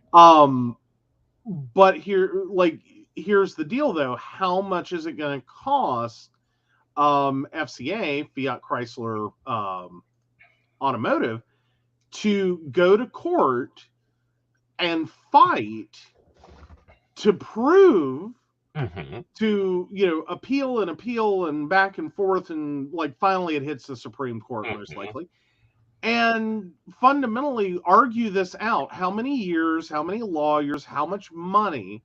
Right. When it would have potentially just been cheaper to just write a check to them and be like, please certify our vehicles. We're so sorry. We'll never do it again. Right. But at the same time, how many vehicles are they producing? How many car stereos do you think that this little group will sell? And how many cars out there will go, you know what? We can buy that technology. I mean, the schematics are up online. I mean, we can download and make the component ourselves. That ain't that hard to do. Well, and it's not even necessarily that. It's just the fact that this is commercially available wholesale car stereo heads. Right. Like this is a simple, like they're buying from like Pioneer. Right. So yeah, Pioneer has, of course, bought the licensing. Like no one argues that. Like Pioneer bought their licensing. They did their thing. But the big question becomes but how do I have to go and do all of this again? Like for a product you already licensed, right? And you already gave me the ability to use with these features that you call Bluetooth, that we have a common understanding of as Bluetooth, that someone's already paid to be able to say those words. Right. How does that not extend in the product we bought off the shelf and put in our car? Yeah. How? How? Well, How it's do like you, buying a computer without an operating system on it. or more importantly, buying a computer that has an operating system and wanting to resell it? How would Microsoft come in and say that this Windows computer Mm-hmm. that, we'll go with your HP example, that Right. Hewlett Packard already paid you, Mhm. that HP already paid you Mm-hmm. to be able to call a Windows computer. How can I not own that, turn around and resell it, and as Walmart or Sam's or whatever big box store, or me personally, how can I not turn around and resell that and be told that, oh, you can't call that a Windows computer? Right. You didn't pay us Right. to use the word Windows computer. Mm-hmm. Right. Okay, then what do I call it? A Redmond machine? Like, what do you want me to say? Like, how do you, like, Right. we know what this is. Like, why Right. are you so hung up on, like, someone already licensed and paid for this? Right. Well, what got me, and this was actually another court case I watched, and it was one of the Duggar court cases. They had to file a court motion for the court to accept that his HP computer was an HP computer without having to pay, because otherwise the county was going to have to pay HP expert to come and examine the computer and go, "Yep, that's an HP computer. Thank you. I'll take my $2,000 expert fee. Great. Now I'm headed back to Wisconsin. Bye, y'all." Yeah. I mean, these are really, like, really fine points of law. But what I really am getting at is this is one of those weird systems that exists Mm-hmm. because someone sat and did the math Right. and said, how much is it going to, like, so, okay. So Bluetooth group, the standards, whatever group, the stupid group, Mm-hmm. sat there and said, we're going to require licensing. And I'm sure someone in one of those meetings way back in the minutes went, I'm Minuten Bitten. Like, Mhm. what the fuck? How are we going to force this? Right. And they go, oh, but we have a plan. See, we have a war chest Mm-hmm. to be able to sue the pants off of Right. anyone who doesn't do it.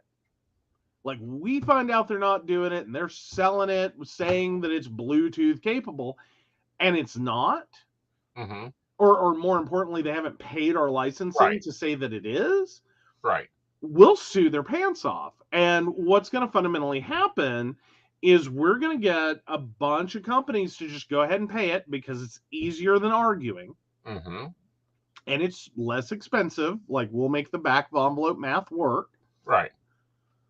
They'll pass the cost on to consumers. Right. Like, they'll find a fee Right. to shove that into, and you'll pay extra for a car that specifically lists Bluetooth as its capability. Right. You will then turn around and just, if someone decides not to do that, we'll take all this licensing money we have, Right. build this, we've built a massive war chest, Right. and we'll sue the pants off of this company and drag it out so long, and we'll get injunctions so they can't sell cars. Right. You know what I mean? Like, we will do everything we can to ensure Right. that no one ever wants to do this, that they want to settle this as quick as they can Right. and be done with it. Right. Meanwhile, someone else had to have been sitting in that meeting going, but you do realize there's a boom bust problem here, right? Mm-hmm. Like, if we come up against a company that doesn't want to back down because they don't want to pay us the money and they refuse on some moral high ground, Right. and they're like, no, we have a bigger war chest and we will steamroll them. Right. We may never, like, the first company that does it may be the first of every company doing it. Right. Because we won't have a legal leg to stand on, and no one's going to keep writing us checks. Right. Well, here's the other thing, and I'm looking at it, is that, in general, this came up over the Nike case, and it was because of what the Nike case pointed out is, no, you're messing with our branding. They didn't come at them because they had changed the product. This product isn't changed. They own the licensing to the product. What I find interesting when I'm looking at this is they try to come off as a government organization when you look at their website, but they're not. Okay. Okay, the Bluetooth group is not a government-run organization. It's like the Bakers group that we're seeing Wells Fargo is trying to quote. Well, and there's been a lot of these groups form that do try to have this look. And it's like, it's not. Right. Like, it's not a military group. It's not a governmental agency. It's a standards committee. Right. Like, it was born out of a necessity. Right. To sit down and go, okay. Right. Let's make sure all this stuff works together. Like, this is a working group that says, okay, here's what the standard is. Here's what the standard isn't. Right. And yes, in many instances, you do see fees charged for access to those standards. Right. Like, that's what these companies are paying for originally. Now, I want to ask my Patreons, I'm going to throw this question to them here. How would you feel if you had to pay an extra 75 cents to a psychic to have them officiated by the psychic connection communicational system? Extra 50 cents a minute. I don't think you'd be happy about it. Do you want a psychic, or do you want someone who has intuitive knowledge? Right.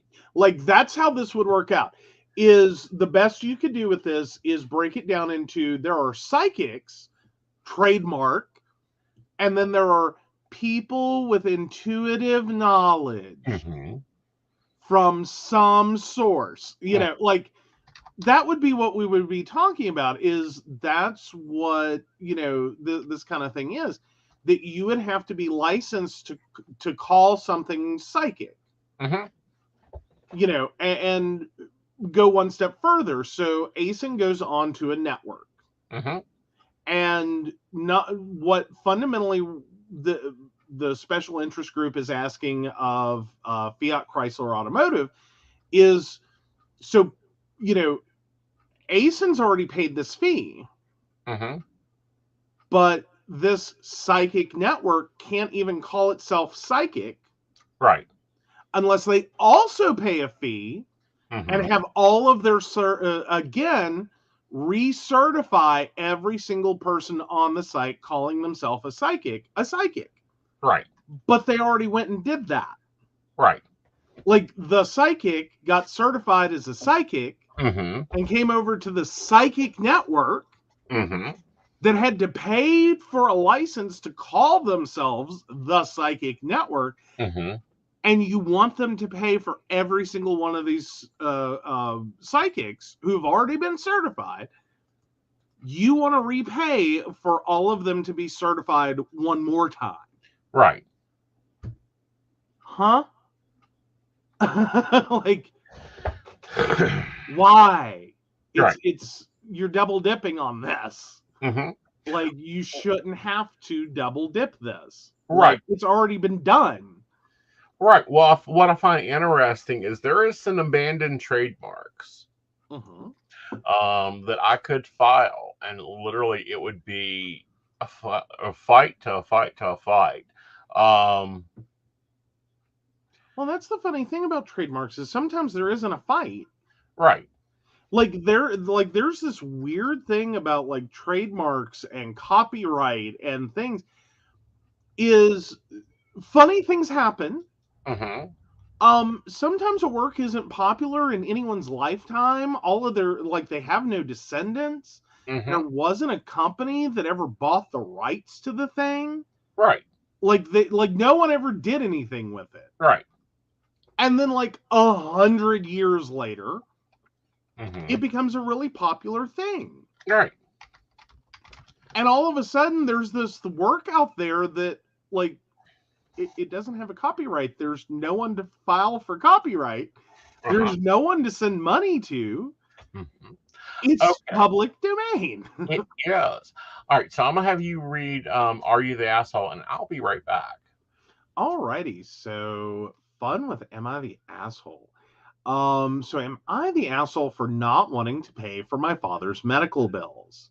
My female 29 parents divorced when I was about 10 years old, and I have no contact with my father after a year because he made the choice to prioritize his new family, stepson, 33, and eventually his children with new wife over my brother and I. No visitation after he got remarried at all. When we called to ask when he was going to visit us, he would just say he was busy. Before the divorce, I was literally daddy's little girl, his beloved golden child. No joke, I thought my father was the best and I wanted to marry a man just like him when I grew up. So the fact that he just dropped my brother and me off has caused a deep-seated wound deep in my heart, which I will never ever forgive him for causing. He never paid child support, so my mother had to support my brother and I as a single parent. She decided not to take him to court as she never wanted anything to do with him again. Parents had 50-50 custody.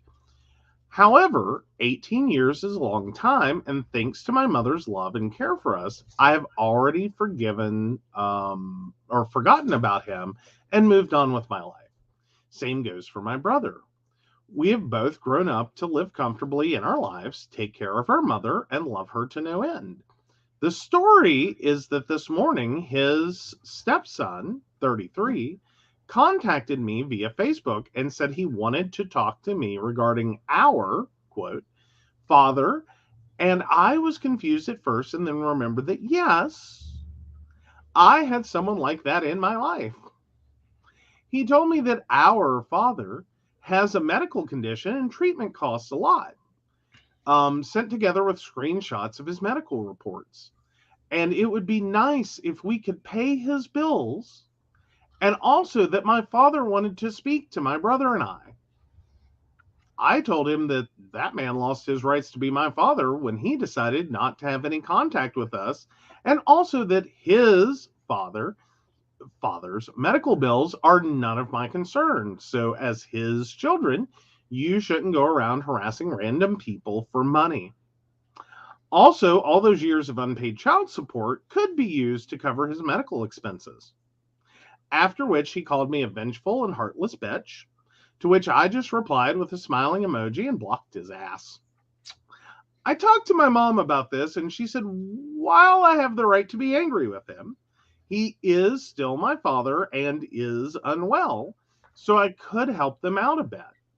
I told her, no way in hell am I going to pay for his bills. He has children to pay. He has his children to pay for it, so let them settle it. He made his bed. Now let him sleep on it. Was I the asshole here?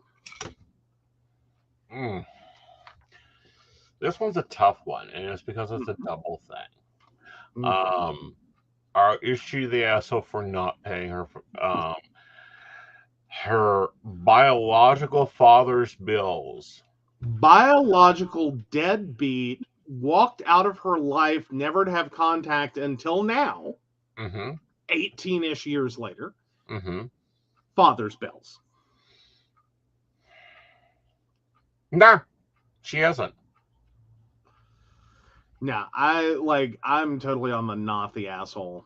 Like, I'm sorry, but I think if you walk away from your children to that degree, I mean, we're not talking about like her parents got divorced and maybe he wasn't the best dad in the world. Right. But, you know, like, you could call him on the phone, blah, blah, blah. I wouldn't say there's ever an expectation you pay your parents' bills necessarily. Like, I think there could be more of an emotional draw as to why you would want to. Right. I think at this point, though, it's kind of heartless to ask. Right. Like, with this situation, like, it's kind of heartless to even think that you would be interested. Like, why would you care? Like, he already walked out. Right. Closed the door, drove across the country, built a wall, like he has done everything to be like, no contact, Right. not gonna do it. And left, his kids and his ex-wife to struggle. Right. Like, good luck. Right. One, I can totally understand the anger at even being asked.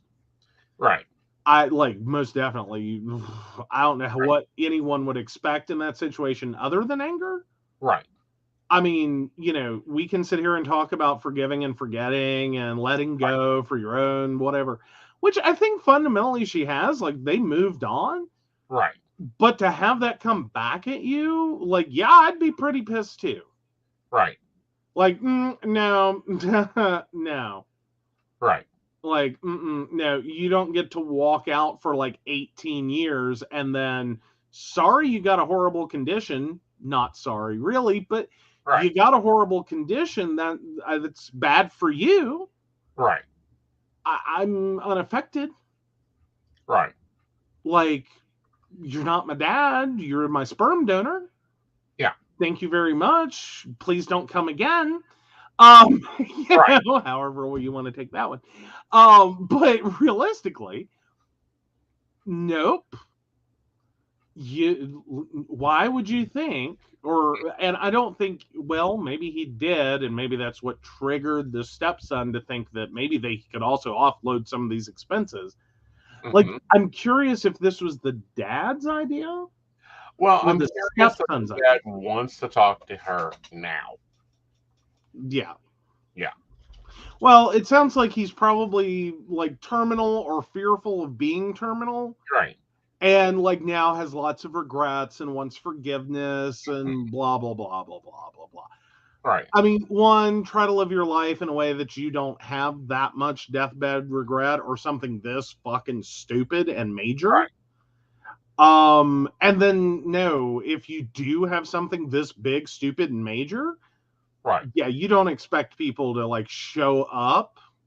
Mm-hmm. Like, no. Like, unfortunately, what that tells me when people show up is they have not had enough therapy. Right.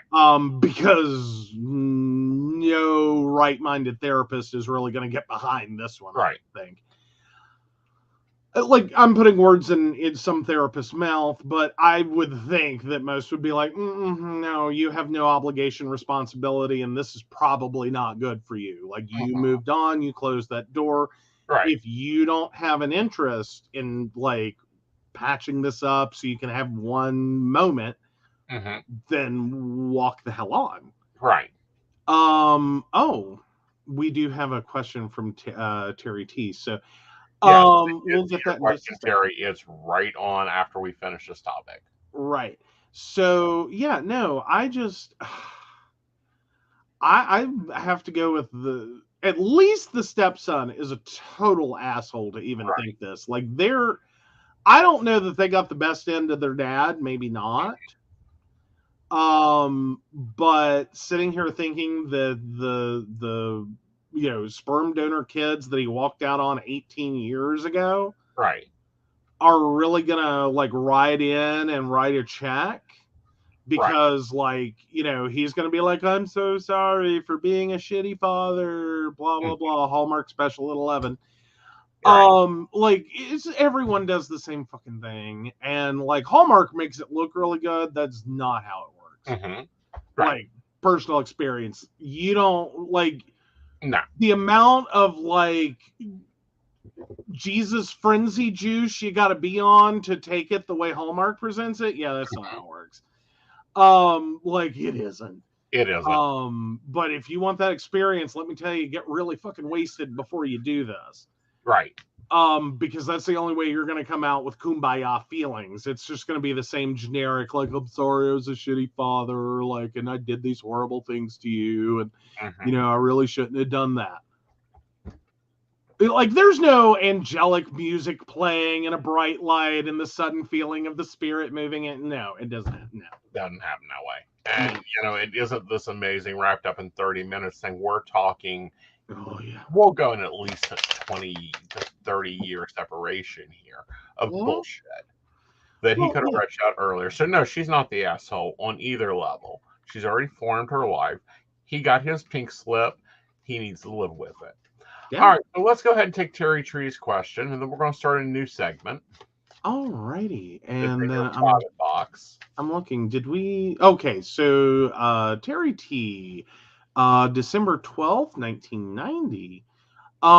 Will be having my boards exam this coming October. Had a prep test yesterday and I basically flunked it. Another prep test coming on the 23rd of this month.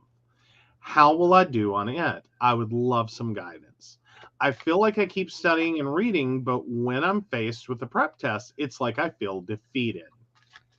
Okay. So let's see what the cards say, and then I've got some other stuff I want to throw at you here. Yep, it's echoing what I think.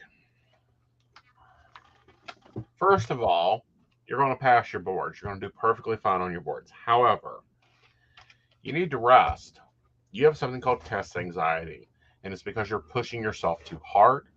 You're trying to cram information in instead, and then feeling like it's defeated. You don't know enough. You're just stupid. You can't get this because you're trying to rope learn it, and it's not something you can repeat backwards. And nobody can, because this is something you're going to have to use continually.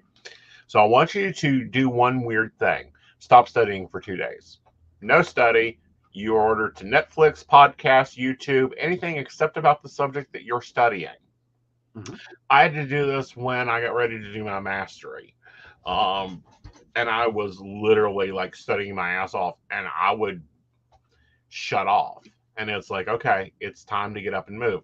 Another technique, and this is something I want you to change your study technique to, I want you to use your smart device, Google, Alexa, whatever, and use a Pomodoro technique. It's 45 minutes and then a break, 45 minutes and a break, because it shows me here that you're sacrificing too much. So you're not taking care of your physical and mental needs of allowing your brain to process. Thirdly, it shows me that you're going to do perfectly okay on the 23rd test, but when we get to the boards, that's when you're going to kick ass. And that's because you're going to be able to get yourself back into a position of conquering or overtaking it. And it's because you stop just trying to stuff as much information as you can into this big bag called the brain, and you start being able to put it into real life situations. All right, Mr. Superior Test Taker, what's your tips for this? Actually, I tried a couple of because I always hated teachers that really pushed like study guides Mm-hmm. or like their pre-test prep and I especially hate any kind of like cramming. Like I can't learn something in 5 minutes before a test. I have long-term said I will know as much on test day as I knew, whether I pre-studied, studied, or whatever. Like I'm taking in the information as I go along. Like I am like really good at that. I can't cram. All I can do is make it worse. Like the more I try to push in my brain, the worse I do every time. And I know there are people that can do that. Like they can crack the book 2 days before the exam, take it all in, and then go bleh on a test and walk out the door. And like, they don't know it typically. Right. Like they really don't know the material, but they can pass a test. They are great test takers. They can test anything with a couple of days notice. They'll just cram it all in and then regurgitate it onto a piece of paper and walk out the door, never being able to remember a damn bit of it. Right. I have to learn over time. And then I can but there's no point 2 days before the test, me trying to take in anything else. Right. All I can do is go tell you what I know. Right. And it's probably not going to get a whole lot better unless I study a whole lot more. Right. But what I can do is if I try to use that last 2 days and cram it in and just like, oh, it's so important. I got to get all this information in and I got to get perfect score. Yeah, no. Won't happen. Yeah. Will not happen. Yeah. Doesn't work like that. So yeah, definitely the last 2 days or so, even up to like a couple of weeks. Mm-hmm. Like, stop. You know what you know. You're not going to cram any more in there. Lightly review, like if you want to pick it up and like there's a topic that you just, I'm not really great with that. Like whatever it is, like let's say it's a nursing board. If you have a real problem with like medications, or you have a real problem with like anatomy, or you have like a real problem, review it lightly. Mm-hmm. Don't cram it. Just keep reading. Like, just read through it. Just skim through it. See if you can get to a point where you can predict what the next thing is. And see if your brain can finally go, oh, I get it now. Right. And if it's But something don't expect it to happen. like massage board, nursing board, because all I see is test paperwork. Mm-hmm. Physically find a victim. Yeah. You know, when I took my LPN, I gave a few sponge baths to my practice partner so that I'd remember the technique. I get my tactile experiences going on there. Mm-hmm. Okay? Yeah, some things aren't good in a book. Well, some things just aren't practical. Like rolling techniques that they currently teach you. Yeah, now there are some tests where you just have to spit out the answer they want to hear. Yeah. I actually knew a licensed beautician that she just about died when she had to go renew it. And she's been having this problem for years. Is, of course, she has to go renew that license, and there's this test she has to take. And like the book that has, like all the information in it, she is sitting there going, if you do this, you will fry someone's hair. This doesn't work. Like, and she can flip through that whole book and go, you can't do that. Mm-hmm. You can, but not the way it's written. Mm-hmm. Like, no wonder all these little old ladies in town are running around with some fried up hair. Because if this is what they're telling them to do, it don't work. Right. Well, and the reason I bring up the rolling technique is how they're teaching people to roll. You're going to roll them out of the damn bed. Mm-hmm. And I even had to talk you through how to move people. Oh my God. It was, because what they were showing me was this like underhand lift away. Like, I've had neck surgery. And I'm just sitting here going, my God, my back hurts. My grandmother was a frail little old lady by this point. I mean, not that frail. She was still like 130 pounds. Like, she finally got down to where the number for her weight on her driver's license was real, not imaginary. Like, that's her old age, and she finally achieved the weight on her driver's license. So but she still wasn't that big. But they were having me lift with my wrist bent like this. And like, after like a couple of days of this, it was about to kill me. Mm-hmm. And I'm like, I don't know which one of us is going first. Not trying to make fun of the fact my grandmother was in hospice, but I really had a moment there. I don't know which one of us is going to go first because this might kill me. Like, I'm struggling with everything I got to move her. Mm-hmm. And it's like, no. Right. Well, and Terry Lee says rolling technique. Okay, rolling technique is how you turn a patient. Currently they teach you to turn the patient away from you. That is depending on they will not go off over the rail and off the bed. Mm-hmm. And I am sure that's how they test people on. But when you get into real life, it is better to go around in front of that patient and pull them towards you. Mm-hmm. With one hand, pillow blocking carefully. With the pillow blocking carefully, but with the one hand, instead of doing this whole lift and it hurts the patient. If you can go one stream move with a cloth pad, point being cloth or lift sheet, which they don't roll beds anymore. Doing that allows a lot easier, smoother movement on the patient and the person doing it. Yeah, but if you answer anything like that, I'm sure you're going to get that one marked wrong. Right. So you got to Because it's realize no- real life technique versus what they say to do. And Mhm. there's a difference. It's like any board, any profession. When you get into the real profession, it will be different. Oh, yeah. Well, and that comes into play with a lot of careers. I know in IT, Mhm. like, and we had a professor, and I loved this professor. I really did. Like, she was like, and she was proud of it. She was the bitch of the IT department. Mhm. And she'd tell you that was her claim to fame. She Mhm. loved being known as this. But she started, and this is a weed out professor, first professor in the field you're going to take. She Mhm. real quick decides whether or not you're going to have a career in IT or not.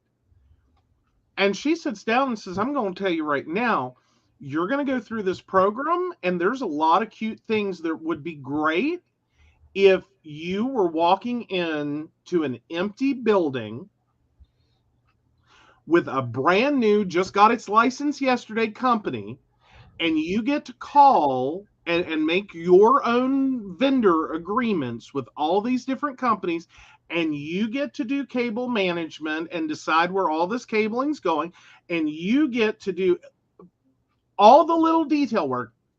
Yep, that's how you do it. She said, but I'm going to tell you right now, you're going to walk into companies. You will never have that experience. You're going to walk into companies that already exist. They are going to not have any of this going on. Mhm. They are going to be on systems that predate all the material in this program. She said, and you'll have that for a good 20 years of your career. Systems that like predate anything we're teaching you about now. Ancient systems held together with duct tape, spit, and a prayer. And you're going to have to figure out how to work with that using these principles and how to try to move the needle, not succeed entirely, but move the needle towards getting them to what we're talking about in principle theory. She said, these are the right answers for the test that you'll be taking. She said, but in practice, you're going to like, this isn't always going to work. Right. And it was like, I liked hearing that, and it was gospel truth, like preach, woman, preach. She could preach for an atheist, let me tell you. But like, amen, sister. But loved her. And she was right, because I walked into my first company. They were on a database system that was built before I was born, that was talking about tape formats and all this weirdo crap. Fundamentally, it's a database. It works like a database. The programming language for it was a trip Mhm. and a half. It was never meant to connect to a website. It connected to a website. It was, it's duct tape, spit, and a prayer on ancient hardware. Mhm. And network, like we had the spaghetti of networking closets. It just looked like spaghetti cable everywhere. Mhm. Like, I have nightmares about it still because it was scary. And then I make him leave my office. Yes. But basically, but there's best practice and there's great ideas, and then there's what you have to fucking do to survive. Right. Now, Is my whole point.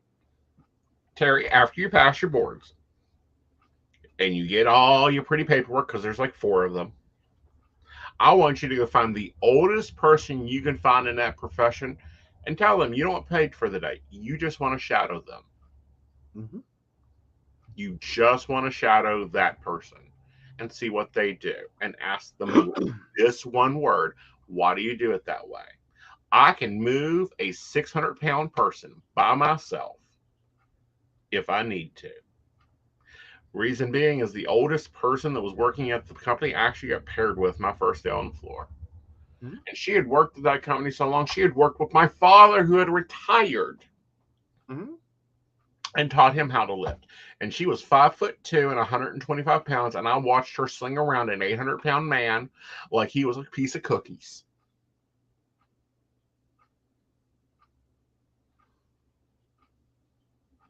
And it's like, all right, how do you make that happen?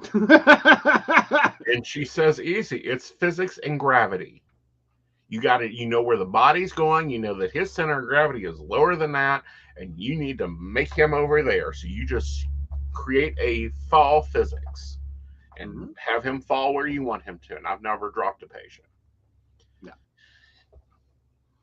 Yeah.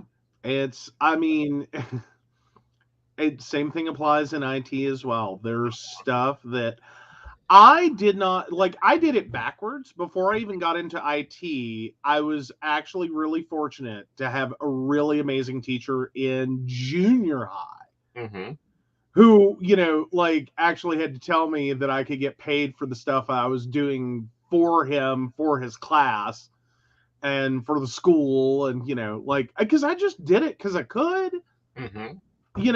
I spent so much time in the principal's office. I swear to God, you'd think I was a horrible, horrible child. And many of my fellow students did. And then the secret got out. I was not in trouble at all. The principal had major deficits in using a computer, and God help him. Because this was the 90s. Right. And he was struggling. But it's one of those things that, you can sit there and read the book and get a lot of great knowledge and philosophy. But for practical application, Mr. Craig was amazing. He'd sit there and tell you, this is what you're supposed to do. This is how it works. He said, make of it what you will. Just know that, yeah, that's what it says. That's not what you want to do, because this is what you want to do. And he would talk to you about why it didn't work, so you could understand what went wrong. Right. Was it a design problem? Was it, weird application of the technology? What was it? Right. And he'd walk you through it, so you got it. Right. Or I did. I got a specialized apprenticeship tutoring kind of thing. And then, because I found this stuff fun and fascinating, and I was not even thinking career. Really wasn't. I got to that point in junior high where they said, you need to declare what you're going to do. And I'm like, I don't know what I'm supposed to write down. And, of course I went to Mr. Craig with this. And he just looked at me like I was stupid. The first time the man ever looked at me like that. And went, IT? Hello? Is this April Fool's? Are you pranking me? What the fuck is your problem, little dude? And I was like, I can get paid for... literal and response to him was, I can get paid for this? And he was like, have I taught you nothing? Right. So, yeah, it was fun. This is how Joe got into IT, is he got told, duh! Right. And I got into psychic business by reading the Inquirer because I was bored on my back. Well, that's an interesting story. I herniated 5 discs. I was not supposed to get up and move that much, and it was best if I just laid down. So, yeah, a lot of times if I'm hurting, you will find me with a magazine or a book this way because it's comfortable. All right, so this is a new segment, and we're kind of scampering on a segment that's really been popular, and that is, Are You the Asshole? This one is another Reddit forum, and I thought I'd do these, once a show, once a month, whatever, because there's another Reddit called that asks specifically for relationship advice. Yeah. So, from the wonderful world of relationship advice, my husband is looking to divorce me if I don't give in to the open relationship idea. Right. Sorry if this post feels like I'm ranting or in the wrong format. I've never posted anything like this, and I needed advice, and Google sent me over here. I have 2 issues that I need advice on, because without the other issue fixed, I can't get my marriage fixed. I, 38 female, have been married to my husband, 42 male, for 5.5 years, but we've known each other for a lot more than that. We have 3 beautiful children together, ranging from 15, 10, and 1 year old. Now that I went over the basics, I must add my husband once cheated on me 11 years ago. We went to couples counseling and moved on from that situation. But ever since that incident, I've always felt doubts and insecurity every time he goes on his business trips or has long private conversations on the phone, etc. However, 5 months ago, my husband asked for an open relationship, which I denied the request because I didn't feel comfortable sharing with another. Now, this is where my other issues come into play. I have known my friend for almost 4 years now, and when I first met her, she's very kind and nice, but after a little while, she becomes self-centered. She somewhat has a reputation of entertaining and flirting with people who are unavailable, and I caught her entertaining my husband's flirty comments. I inform her that just because she has an open relationship doesn't give her the right to entertain other people's spouses. She ignored my statement and continues to break my boundaries. Meanwhile, over the years, I have noticed my husband fawning over her much more prettier and younger friend and continues hinting at the idea of us having an open relationship. And a few days ago, I came to my breaking point with both my relationships regarding my husband and my best friend. After I caught my husband making disgusting comments about me while praising and uplifting her. I then caught him being awfully handsy with her ass at the housewarming party we're invited to. So after coming back home from the party, I questioned him about his intentions, and all he did was get defensive, belittle, and gaslighted me until I decided to stay at my sister's house for a little while. Not even less than 42 hours of me leaving, he's already talking about getting a divorce, or I need to give in to the idea of an open relationship. And I'm at the end of my road, looking to end it all, but I can't because I have 3 beautiful kids who still need me in their lives. So I'm at the point it's either get a divorce, which will leave me with no money, no job because I haven't worked in so many years, and no home, or make the sacrifice as a mother to stay in a marriage with a narcissistic spouse and allow him to have an open relationship, even though it will destroy me as a person. Holy crap, the amount of stuff to unpack here. Well, it's not really unpacked. Like, I don't need to unpack this. There are 2 simple answers. One, call your attorney. Basically.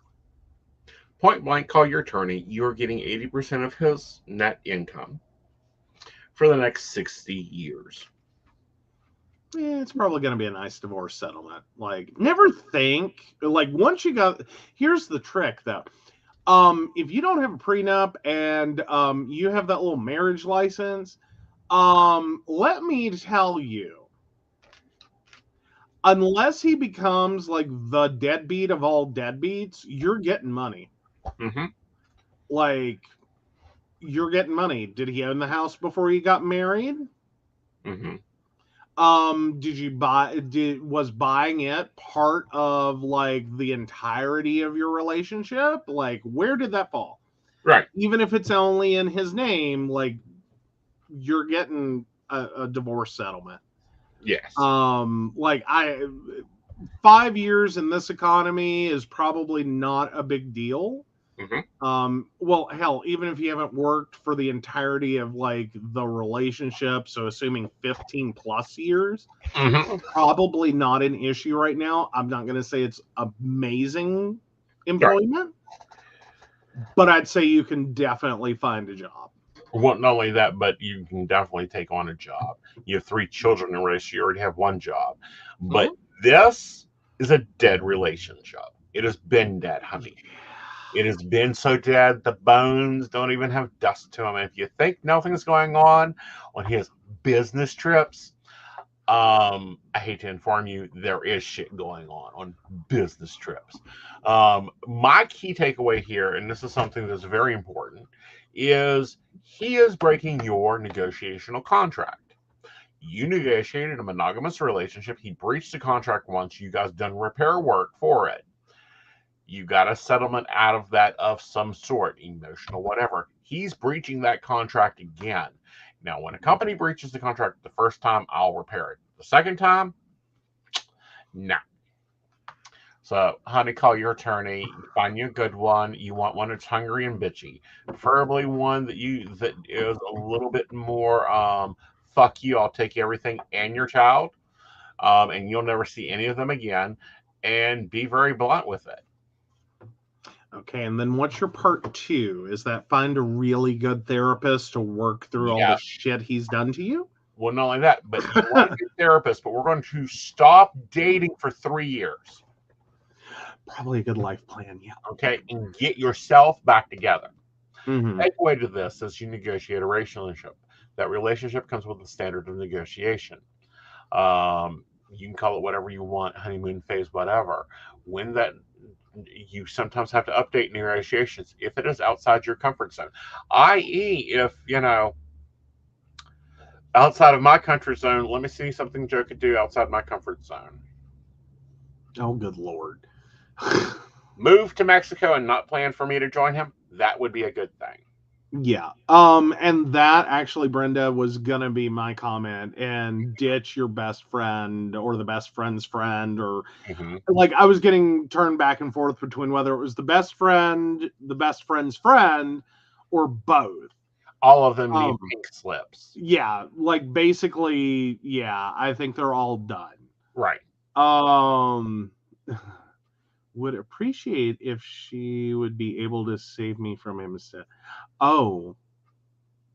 Yeah, I mean, it's barely a relationship. He obviously does not care about the wife. If I were her child, I wouldn't want to grow up and learn that my mom stayed with my horrible dad. Exactly. Yeah, and especially because she thinks that, like, she can't survive. Right. And that, like, he literally, you've named and shamed it. He's a narcissist. Right.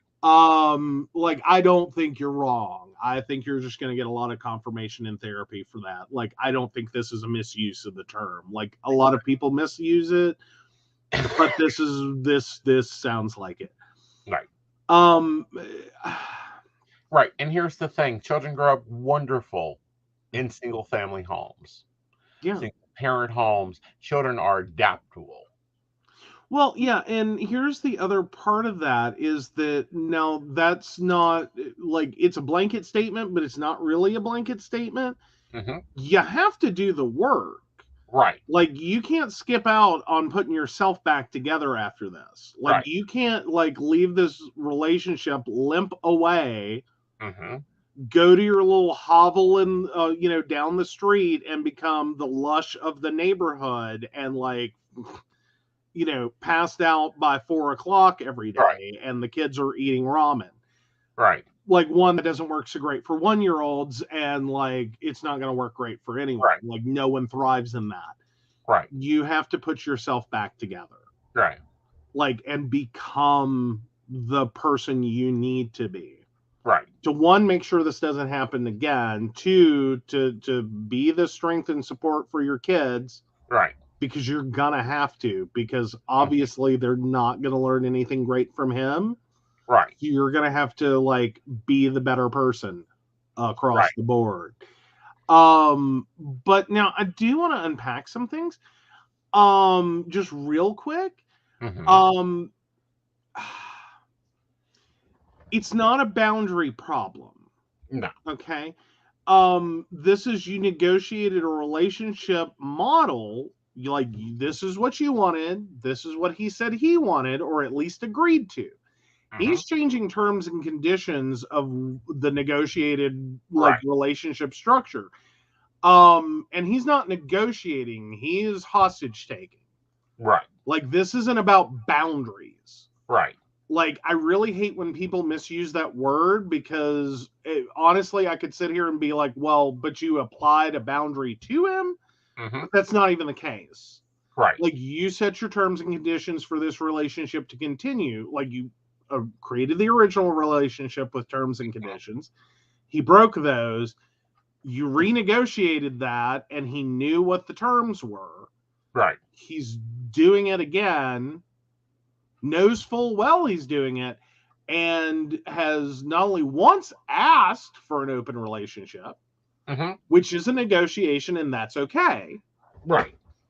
But now he's demanding either he's going to file for divorce or you're going to give him an open relationship. Nope, that's an ultimatum. That's hostage taking. You are like, it's over. Right. Like, because if you stay, it's only going to get worse. Exactly. And If it's you only going to be leave- continue breaking agreements. Mm-hmm. Never seen a relationship that if you cannot keep one basic agreement, that it improves. Yeah. Like, well, and more importantly, he took the nuclear option this time. Right. Like, that's the thing here is, and like, there's no back from that. Like, Right. he's asked for a divorce, point blank. Right. Because what he has done here Right. is divorce is Right. the worst, like the biggest ammo you have in a relationship. Right. This is the thermonuclear burn it down. Right. Okay, if that's his opening salvo is like, we're going to burn it down or you're going to give me what I want. Right. I'm sorry, that's a terrorist negotiation. Right. That's what you're working with here. Right. You know, and we don't negotiate with terrorists. Right. Like, no, you're going to choose to burn this down. He is. Right. Because, no, you shouldn't be held at gunpoint and Right. forced to do something Right. that you do not, should not, could not, would not have to do otherwise. Right. So no, we don't negotiate with terrorists.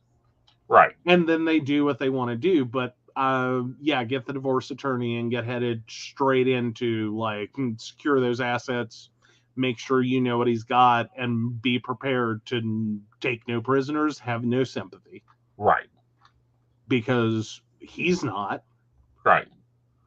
Because this isn't like, this wasn't really a negotiation. No, this was not a negotiation. This is like me going out and buying a new car. Not even. Right. Like I struggle to like put it in like an analogy form other than what it is this is kind of like, give me, like, go to the bank and like either give me money or I blow up the building. Right. That's a terrorist negotiation. Very much so. Now, Terry C says, but that being said, relationships are hard, you know. Yes, they are. Otherwise, I wouldn't have a good job as I do. And it's hard to find one. It's not hard to find a relationship. It's hard to find the right partner. And that comes anything you can do drunk at 3 a.m. in Vegas isn't hard. Right. Okay. Like, it's hard is designing the job description and finding someone to fill that position. And to keep it going. Oh, yes, it does. It is hard to keep it going. It comes with give and take. It comes with everything else. And it does take both parties. However, both parties have to be at that negotiating table when it needs to happen, not giving nuclear.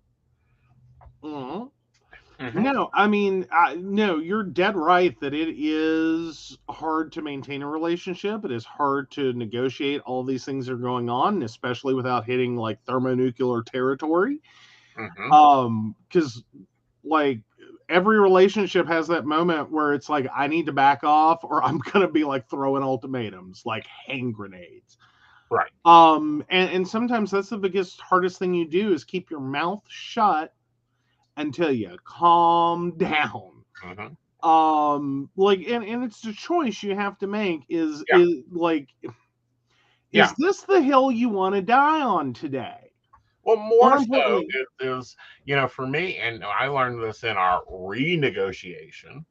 Me and him can't fight. We can discuss, we can heatedly debate, but if it gets to fighting, we have to pull a Cold War and step away. because Yeah. I go for jugular and I keep attacking and boom, boom, boom, boom, boom, boom. And you forgot the trash.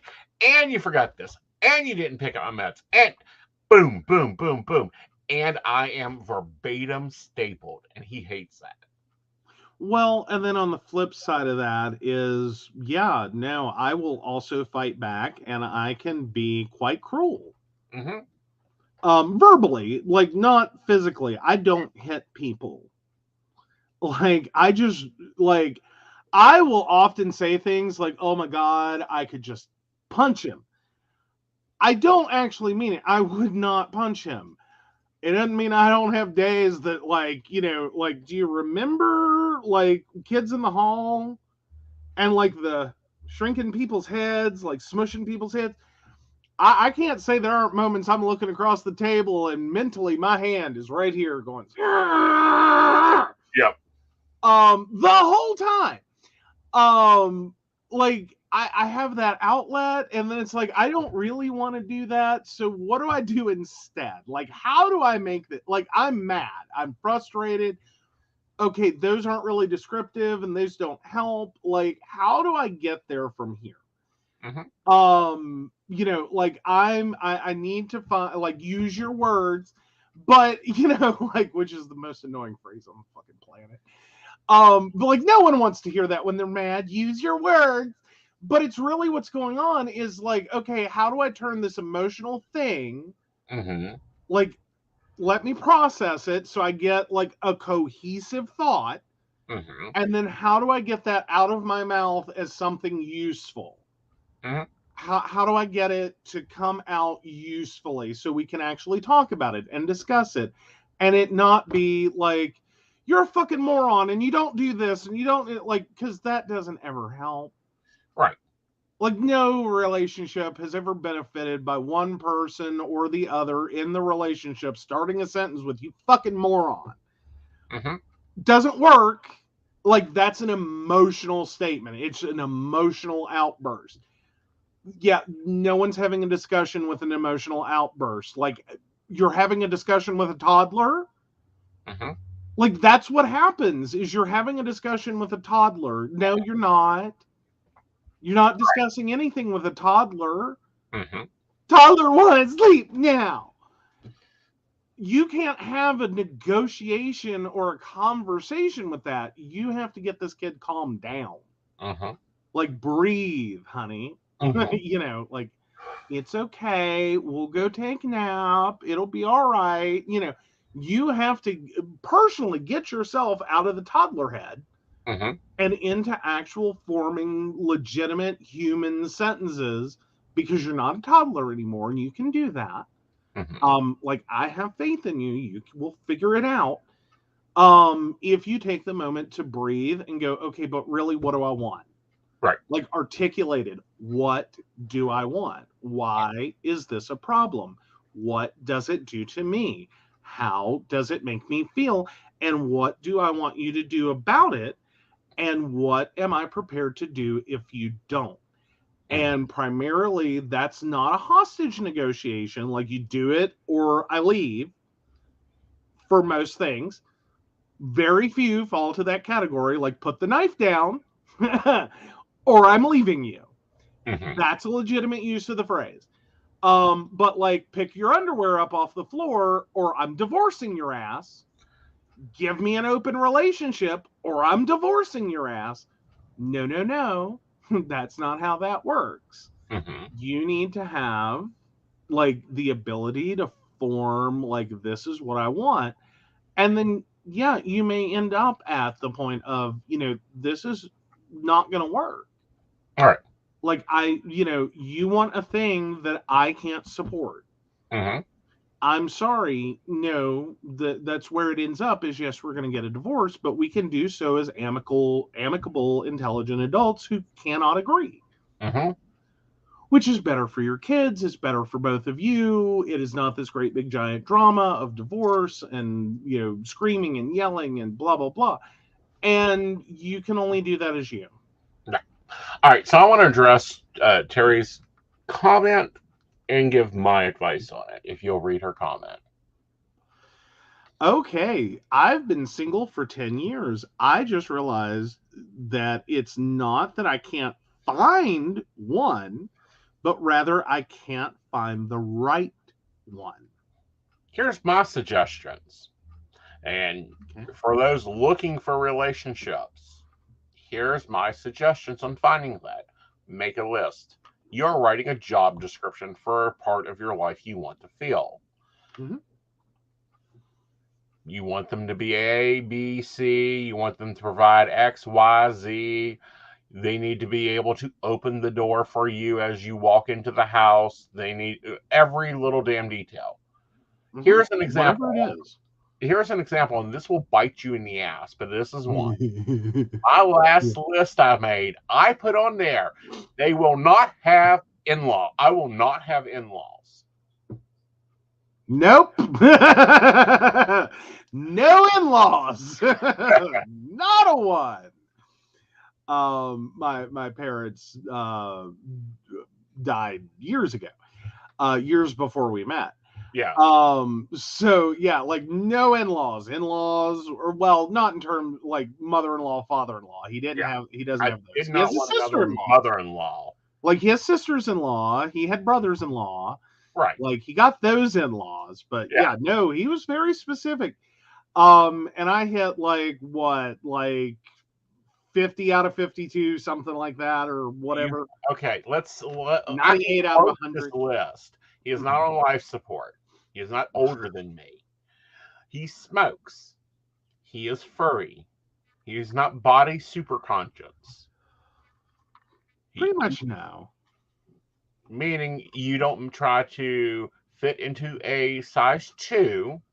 Oh God, no! I hate those people. I'm sorry. No, I can't do it. There is not. I don't have an inner twink. Okay. Yeah. Let's just make this clear. There's no part of my skeleton that has an inner twink. I just have an inner pocket chub. Like that's where I'm at. Mm-hmm. Like there's big me, and then there's a slightly less big me, but still a big me. Right. But yes, we are. Yes, we are. You are in IT. You're not into metaphysics at all. Yeah, that was a big one for you. Is I will not date another psychic. Like I think that's specifically what you wrote. I will not date another psychic. You are not connected to me in any circle. Nope.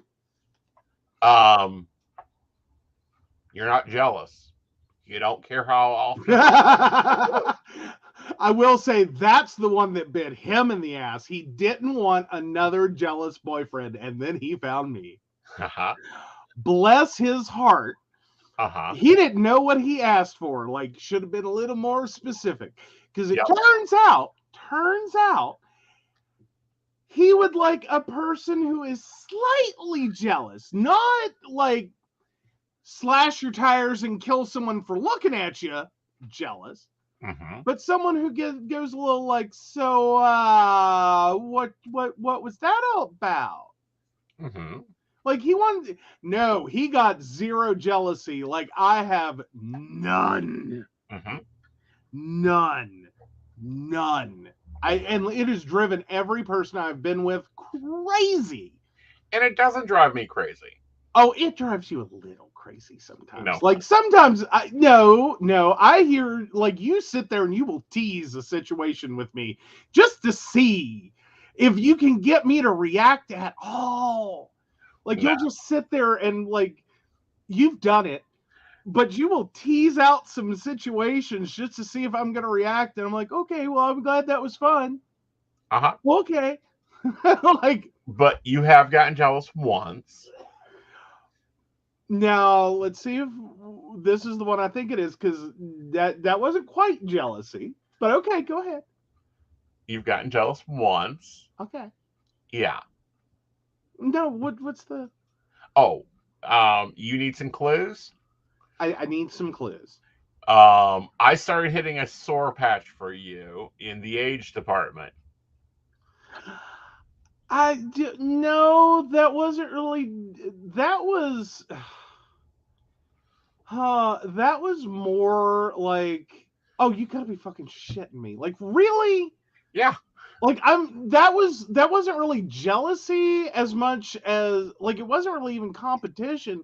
It was just like, for the love of all things holy, like, I'm over here like the troll under the bridge, and the best I can do is like the uglier version of Gandalf. Bullshit. Like, that's what approaches me and says, hi, I think you're pretty. To me, is like, I get the most fucked up Picasso-faced, like, screwed up human beings hitting on me. Like, I'm not joking. You should see. And then he's over here, and he just, like, went to Lowe's. And, like, the sugar daddies fall out, or the check his license first, because I don't know, that one's legal. Like, 120 pounds, built like a brick shit house, hitting on him. How? Like, am I an ogre? Like, No. that's all I got left with. It wasn't jealousy. It was just like, am I a fucking ogre over here? Well, we fixed most of that. Like, we went to, like, Lowe's together. We are standing less than 10 feet apart. He's getting hit on like he is the last available man on the planet. Mm-hmm. I'm over here going, well, if that's the choice, the species will die. Like, nope. Mm-hmm. And I'm going, what the fuck? Yeah, I have a moment. With that. It's like, what the hell? It's not jealousy. It's like, I'm feeling a little self-conscious. Right. Just a lot. Like, okay. We're apparently cute when we talk about things like this. That's fine. Other requirements: must either own a business or have a job. Must have a driver's license. I think Must the have a two car. things. No, I just required a driver's license. Okay. I think the two things you missed were two things that are non-negotiable, that were totally like, okay, fine. Like, this was your, and a bag of chips would be nice. Yes. Items. And that was, remember specific days. No. See, our anniversary was specifically chosen by me because I cannot forget the two numbers. Yeah. That's it. That's the whole anniversary. Uh-huh. And then he's over here like, well, that's not like the only anniversary. I'm like, that's the only one you're going to get me to remember. Right. Like, I put it on camera. I got nothing for that. Oh, Okay. wow. Yeah. And the other one, he does very well at, but we know he isn't skilled at it. Okay. He's getting much better, though. Okay. Yeah. The nature, hiking, walking, like, that's not your thing. No, I like that. I just, like, unfortunately, my spine didn't really agree with me. Right. Yes, tattoo important dates on Joe, and then he's still going to look at his arm and be like, what the fuck is that about? Right. What is important about those numbers? Yes. I have created him a Google Calendar with a 2-week advance notice. And guess what, ladies? He still doesn't remember. Like, I'm sorry. I have made this cookie cutter easy. He has an Amazon list that is private to him that gets updated regularly. Still not going to happen. You get one anniversary. You get your birthday, your anniversary, the one we chose, and Christmas. That's it. I'm sorry. It's the best I can do. I think, honestly, you should really evaluate this carefully. Mm-hmm. This is so much more than some other people get. Like, some other people are married for 50 years. They get one effing present in the whole 50 for one of those 3 events. Mhm. I do better than that. So yeah, Terry T has a question in this situation. Okay. Well, hold still, Terry. I have to get something. Oh, you have to get something. Uh-oh. Exhibit A must be a coming. So let me see what he is grabbing. Oh Lord. Oh no. Okay. Terry T, does this work? Yes. This is my third one. Yes. Lovely manifestational board. Mhm. Mhm. Some So of the things. what Terry T said was, I have a question that makes me wonder about the whole manifesting or vision board thing.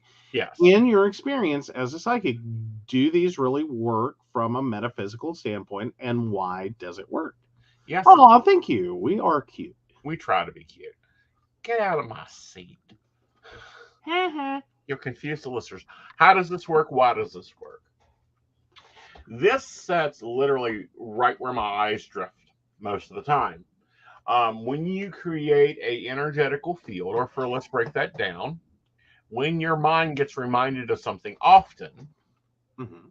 you begin creating and manifesting towards that. Vision boards do that by tuning into those audio sensors. Now, my patrons have my morning playlist, and there's songs specifically on there that has words in it that trigger my mind to focus on what I do, focus on what I want to accomplish, and focus on how things are. Um, and with that, it enables and helps manifestation. Now, Joe has seen manifestation work, and it's one of his best stories, and I'm going to share it, let him share it.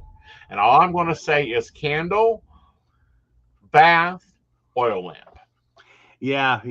So there is such a thing as, for those of you unaware, so there's a money lamp. This is an oil lamp. There are, money candles, and that's a thing. They're green, usually, depending upon the country you're in, and a bunch of other stuff he can tell you more about.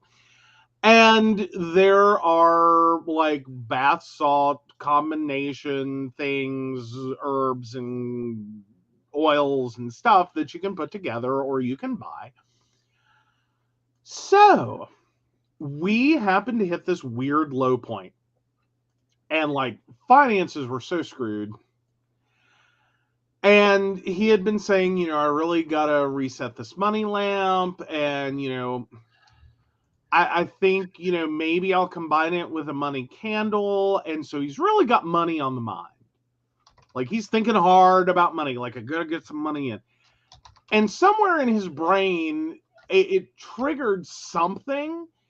And without really thinking about it, like he took one of these like baths with his money bath salt thing. And so, and seriously, was not consciously thinking about what he did. And so, like, he's taken this bath and he's reset his money oil lamp and he has lit his money candle and he jumped on the network and he could not get a break to go to the bathroom for hours. And still, like, he had just done all this without really consciously thinking it through or thinking about it or realizing what he did, until like he's like, and then he gets slammed with work. Mhm. And he's just, I can't get off this damn phone to go to the bathroom. Yeah.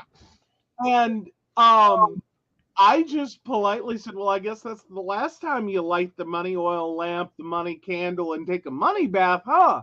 And he just stands there and looks at me and goes, oh no. But at the I same did all time, that. right. But at the same time, Mr. Joe here had seen me do money baths, and he'd get on to me every time he noticed the bank. You need to go take a bath. Yes, you need to take a bath. Uh-huh. Oh yeah, it was bad. It was beautiful. So It bad. was beautiful. It was literally- great. financially, it was great. The toll on him was horrible. Right. Because all my money workings is about work. Like, he doesn't expect to just like win the lottery. Yeah. Like, he's asking for more opportunities to make money.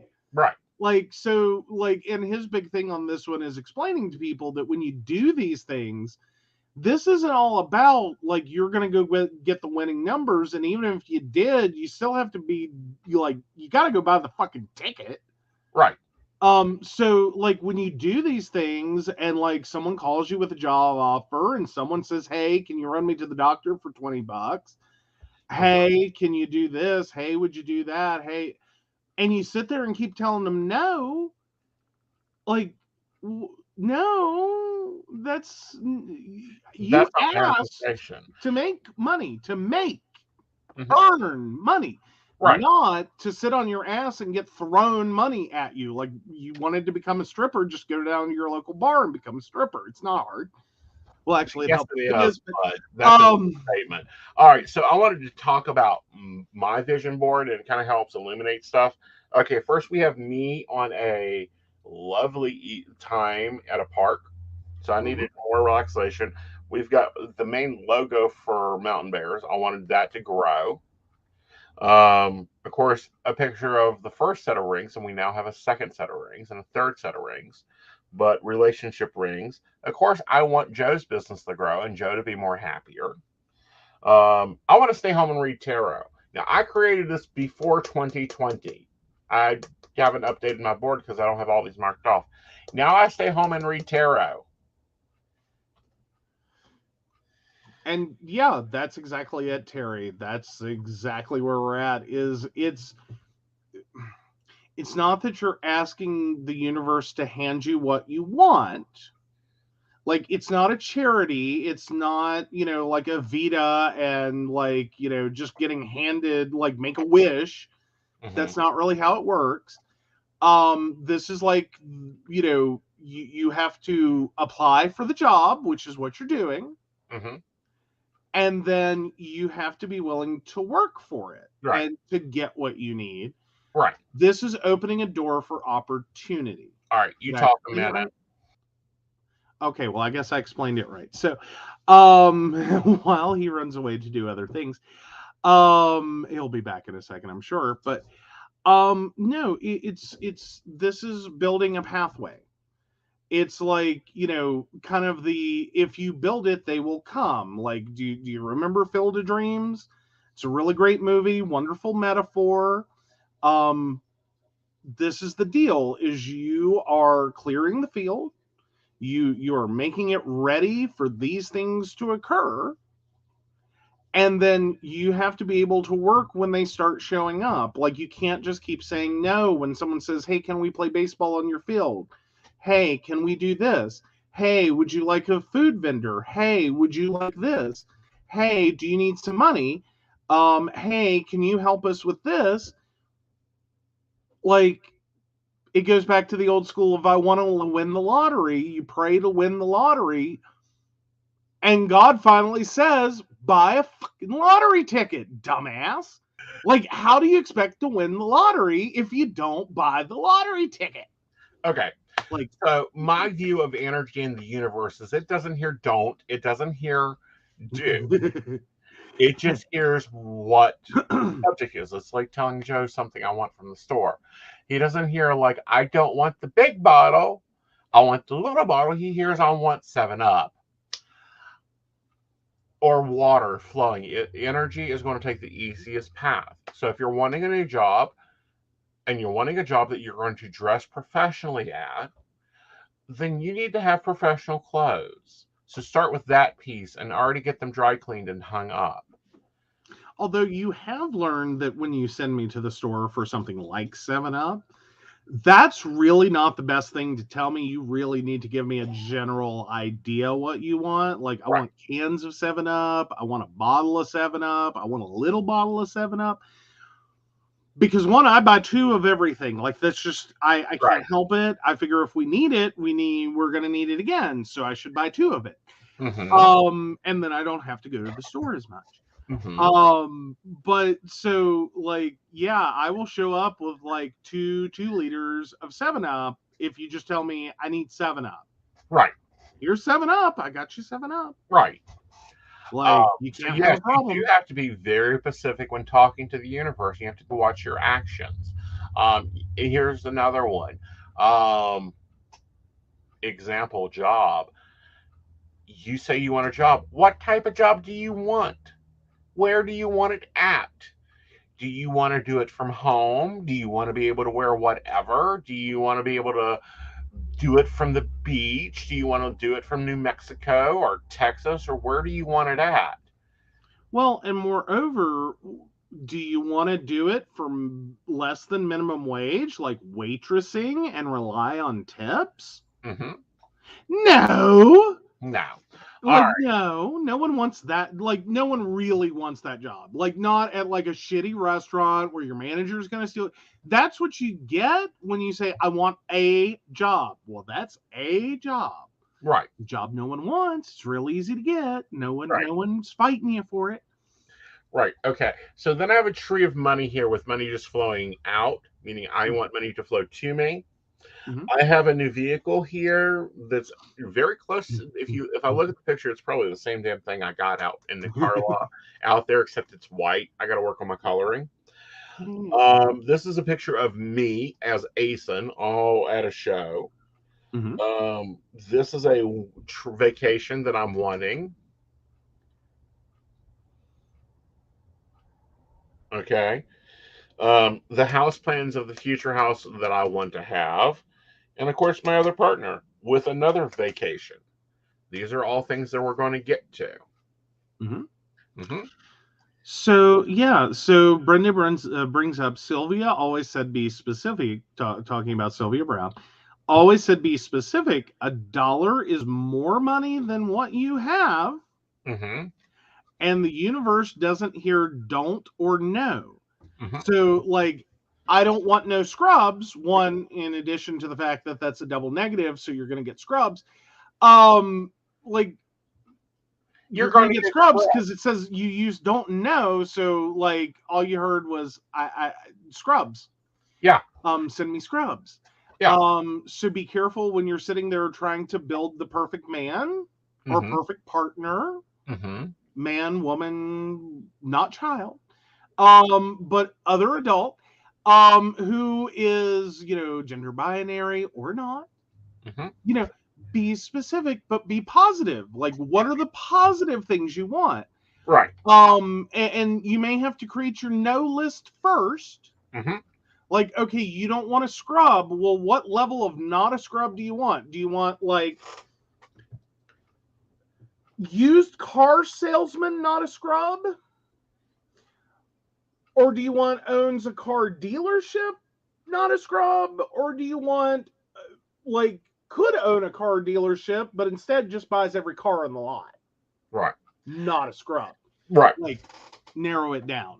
And then you have to make things match it. Now, one of the songs in my morning playlist that my patrons have access to is a song that has the title in it, who has a wallet full of black, a black card in the backside of the Mercedes-Benz is always better. Joe, do you have your wallet close to you? Never. Is my wallet close to you? Also, no. Why is your wallet ever close to me? It should be there on the table. Will you grab it? I'll take you down for a minute.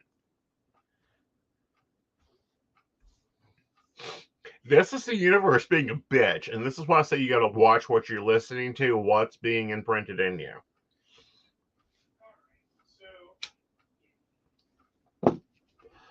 All right, let's add him back.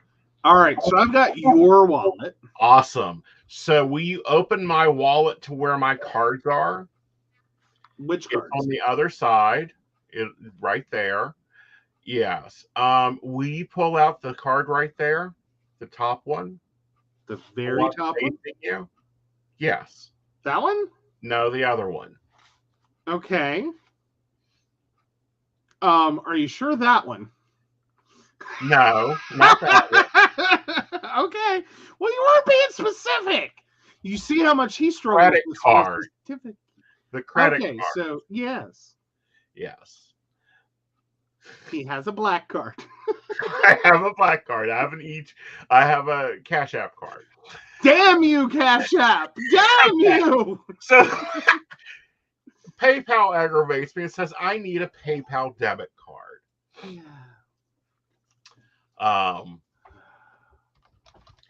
And it should be there in my purple one. Okay. So nesting wallet time. Yes. All right. We're looking for PayPal. Yes. Oh my It's God. easy to tell which one's PayPal. Yeah, well, yeah, especially now. Yeah. Because they went all this. Like, they're kind of nice. I kind of have to. What color's the card, Joe? Basically, it's midnight blue, which is effectively black. Right. Like, technically, carefully, the strip is like a dark brownish black, if I remember my tape technology correctly. And the card's a little lighter than that, but effectively it looks black. Like, you almost can't find the strip unless you're like holding it at an angle towards light. Right. Now, I'm going to give you the line, and I want to see if our audience can guess the words I was concentrating on for manifestation and what words are popping up. This is the universe having fun with Aeson. Mm-hmm. The lyrics to the song, and it's Shaking Hands by Nickelback. I wake up every morning to it. What's the lyrics, Joe? I don't know. Oh, you posted them in private? Yes, I posted the line in private chat. Oh, okay. So many 5-star friends with black credit cards. Oh, yeah. Well, I've gotten a lot of 5 stars. Now I'm starting to get black cards. So, yes, the universe has a sense of humor when you allow it to have that humor, but be very prescriptive to what you're listening to. If you want to increase wealth, listen to market reports, listen to information on stock market. If you want a new job, listen to job market stuff. Just because you get an invite to an interview doesn't mean you stop that process of putting out 35 applications a day, even for the job you don't think you can get.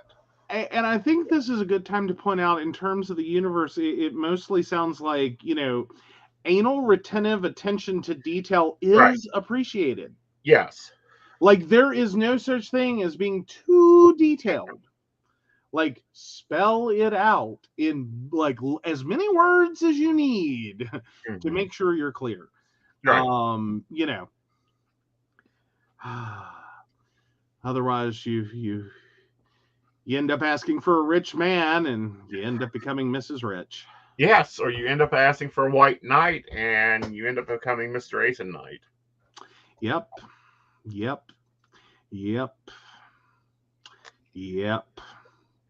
Oh, so Fez, we're going to need a date of birth if you're asking a question. Otherwise, I think you're getting ready to make an admission of guilt. Yes. I need a question. We need a question. Date of birth, Fez. Nope, need a date of birth. Month, day, year. Yeah. Brenda says, like dealing with a fae. Literal, very literal. Otherwise, it's going to be funny. It's going to be fucking hilarious. Like a dad joke. Yes. Hilarious. So, yeah. Yep. But, no. Always be careful with that. Be very, very careful. Right. Oh, so yeah. Yeah. So, if you're looking for a growing a relationship, then write down very specifically what you want in that man. Do you want him to cook you dinner? Do you want him to open the door? Do you want him to speak nicely to you? Thank you, Fez. Now, what's the question? You got a problem with your wife? What's the question? And then clean out a closet. Yes, we did. We made you type it because he doesn't like spending $5,000 to find, Uh-huh. Oh, no, we have horrible wives. No, you don't. You do not have to have a fancy board. You can take literally magazines on the subject you want, cut out the pictures, glue them, and put them behind your computer monitor. Yeah. Yeah. Like, it doesn't have to be special. Okay, hear you out. All right. We're listening, Fez. Yep. You know, and literally, I even have like wrote stuff up on post-it notes and just stick it to where my eye gazes eventually at it. I also have a love board that just has like all the giggly bobbly stuff. Fez, come on, let's rock it.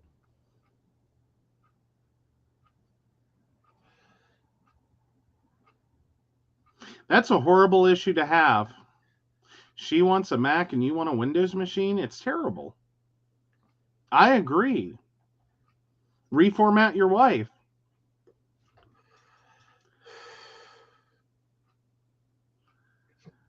Well, Fez, I'll be really honest. You might want things in order.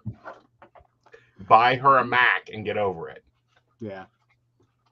Because I own a Mac and a PC, and he's horrified. I'm not horrified. I like, honestly, the Mac Windows like horror on this one. Like, no, they're both tools.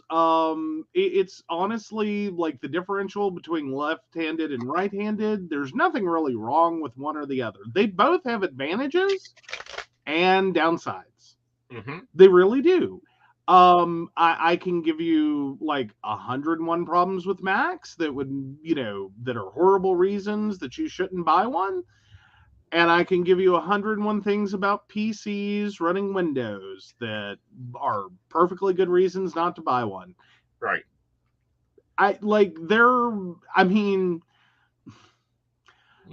It works better for some than others. So yeah, unfortunately, so technically, I guess, no, we did not need your birth date for that one. I apologize. Joseph sounds like my therapist. Yeah, no, there's no wrong answer here. But I don't have one. Okay. I maybe consider one. I mean, this is not the end of the world. Like, this is a thing. Like, people can have different computers in the same house. It's okay. Mm-hmm. You don't have to have you don't have, like, you could try settling on Linux, but neither of you is going to be happy. Get her a Mac and make her happy. A happy wife is a happy life should be your rule when it comes to something like that. On that one, yeah. On that one. That's a fair one. Like, just, you get a Mac, or she gets a Mac, you get a Windows PC, you're both happy. Oh, but she doesn't make you happy, then, I don't know, don't buy her a Mac and see how long that lasts. Ain't gonna last long if it's my house. Itself. Exactly. All right, so Ashley's up. All right, so Ashley, 82696. What's in the cards for us and welcoming the kitty, Tigger? Ooh, Tigger, playfulness.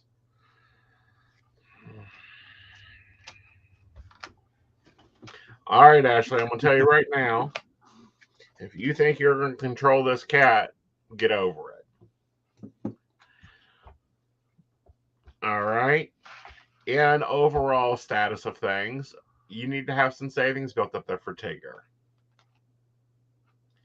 Secondly, I think you're making the right decision, but you're going to have to set rules and boundaries for both the kitty and the children.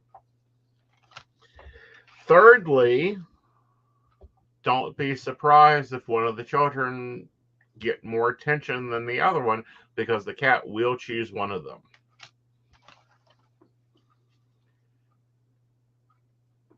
All right. Yeah, so nobody controls a cat. And Terry T, here's the thing, though, because what you just said was, listening to you guys, I just realized that if the worst thing that happens to me is flunking my exams, my world is doing just fine. There are real problems out there, like war going on. And that's true.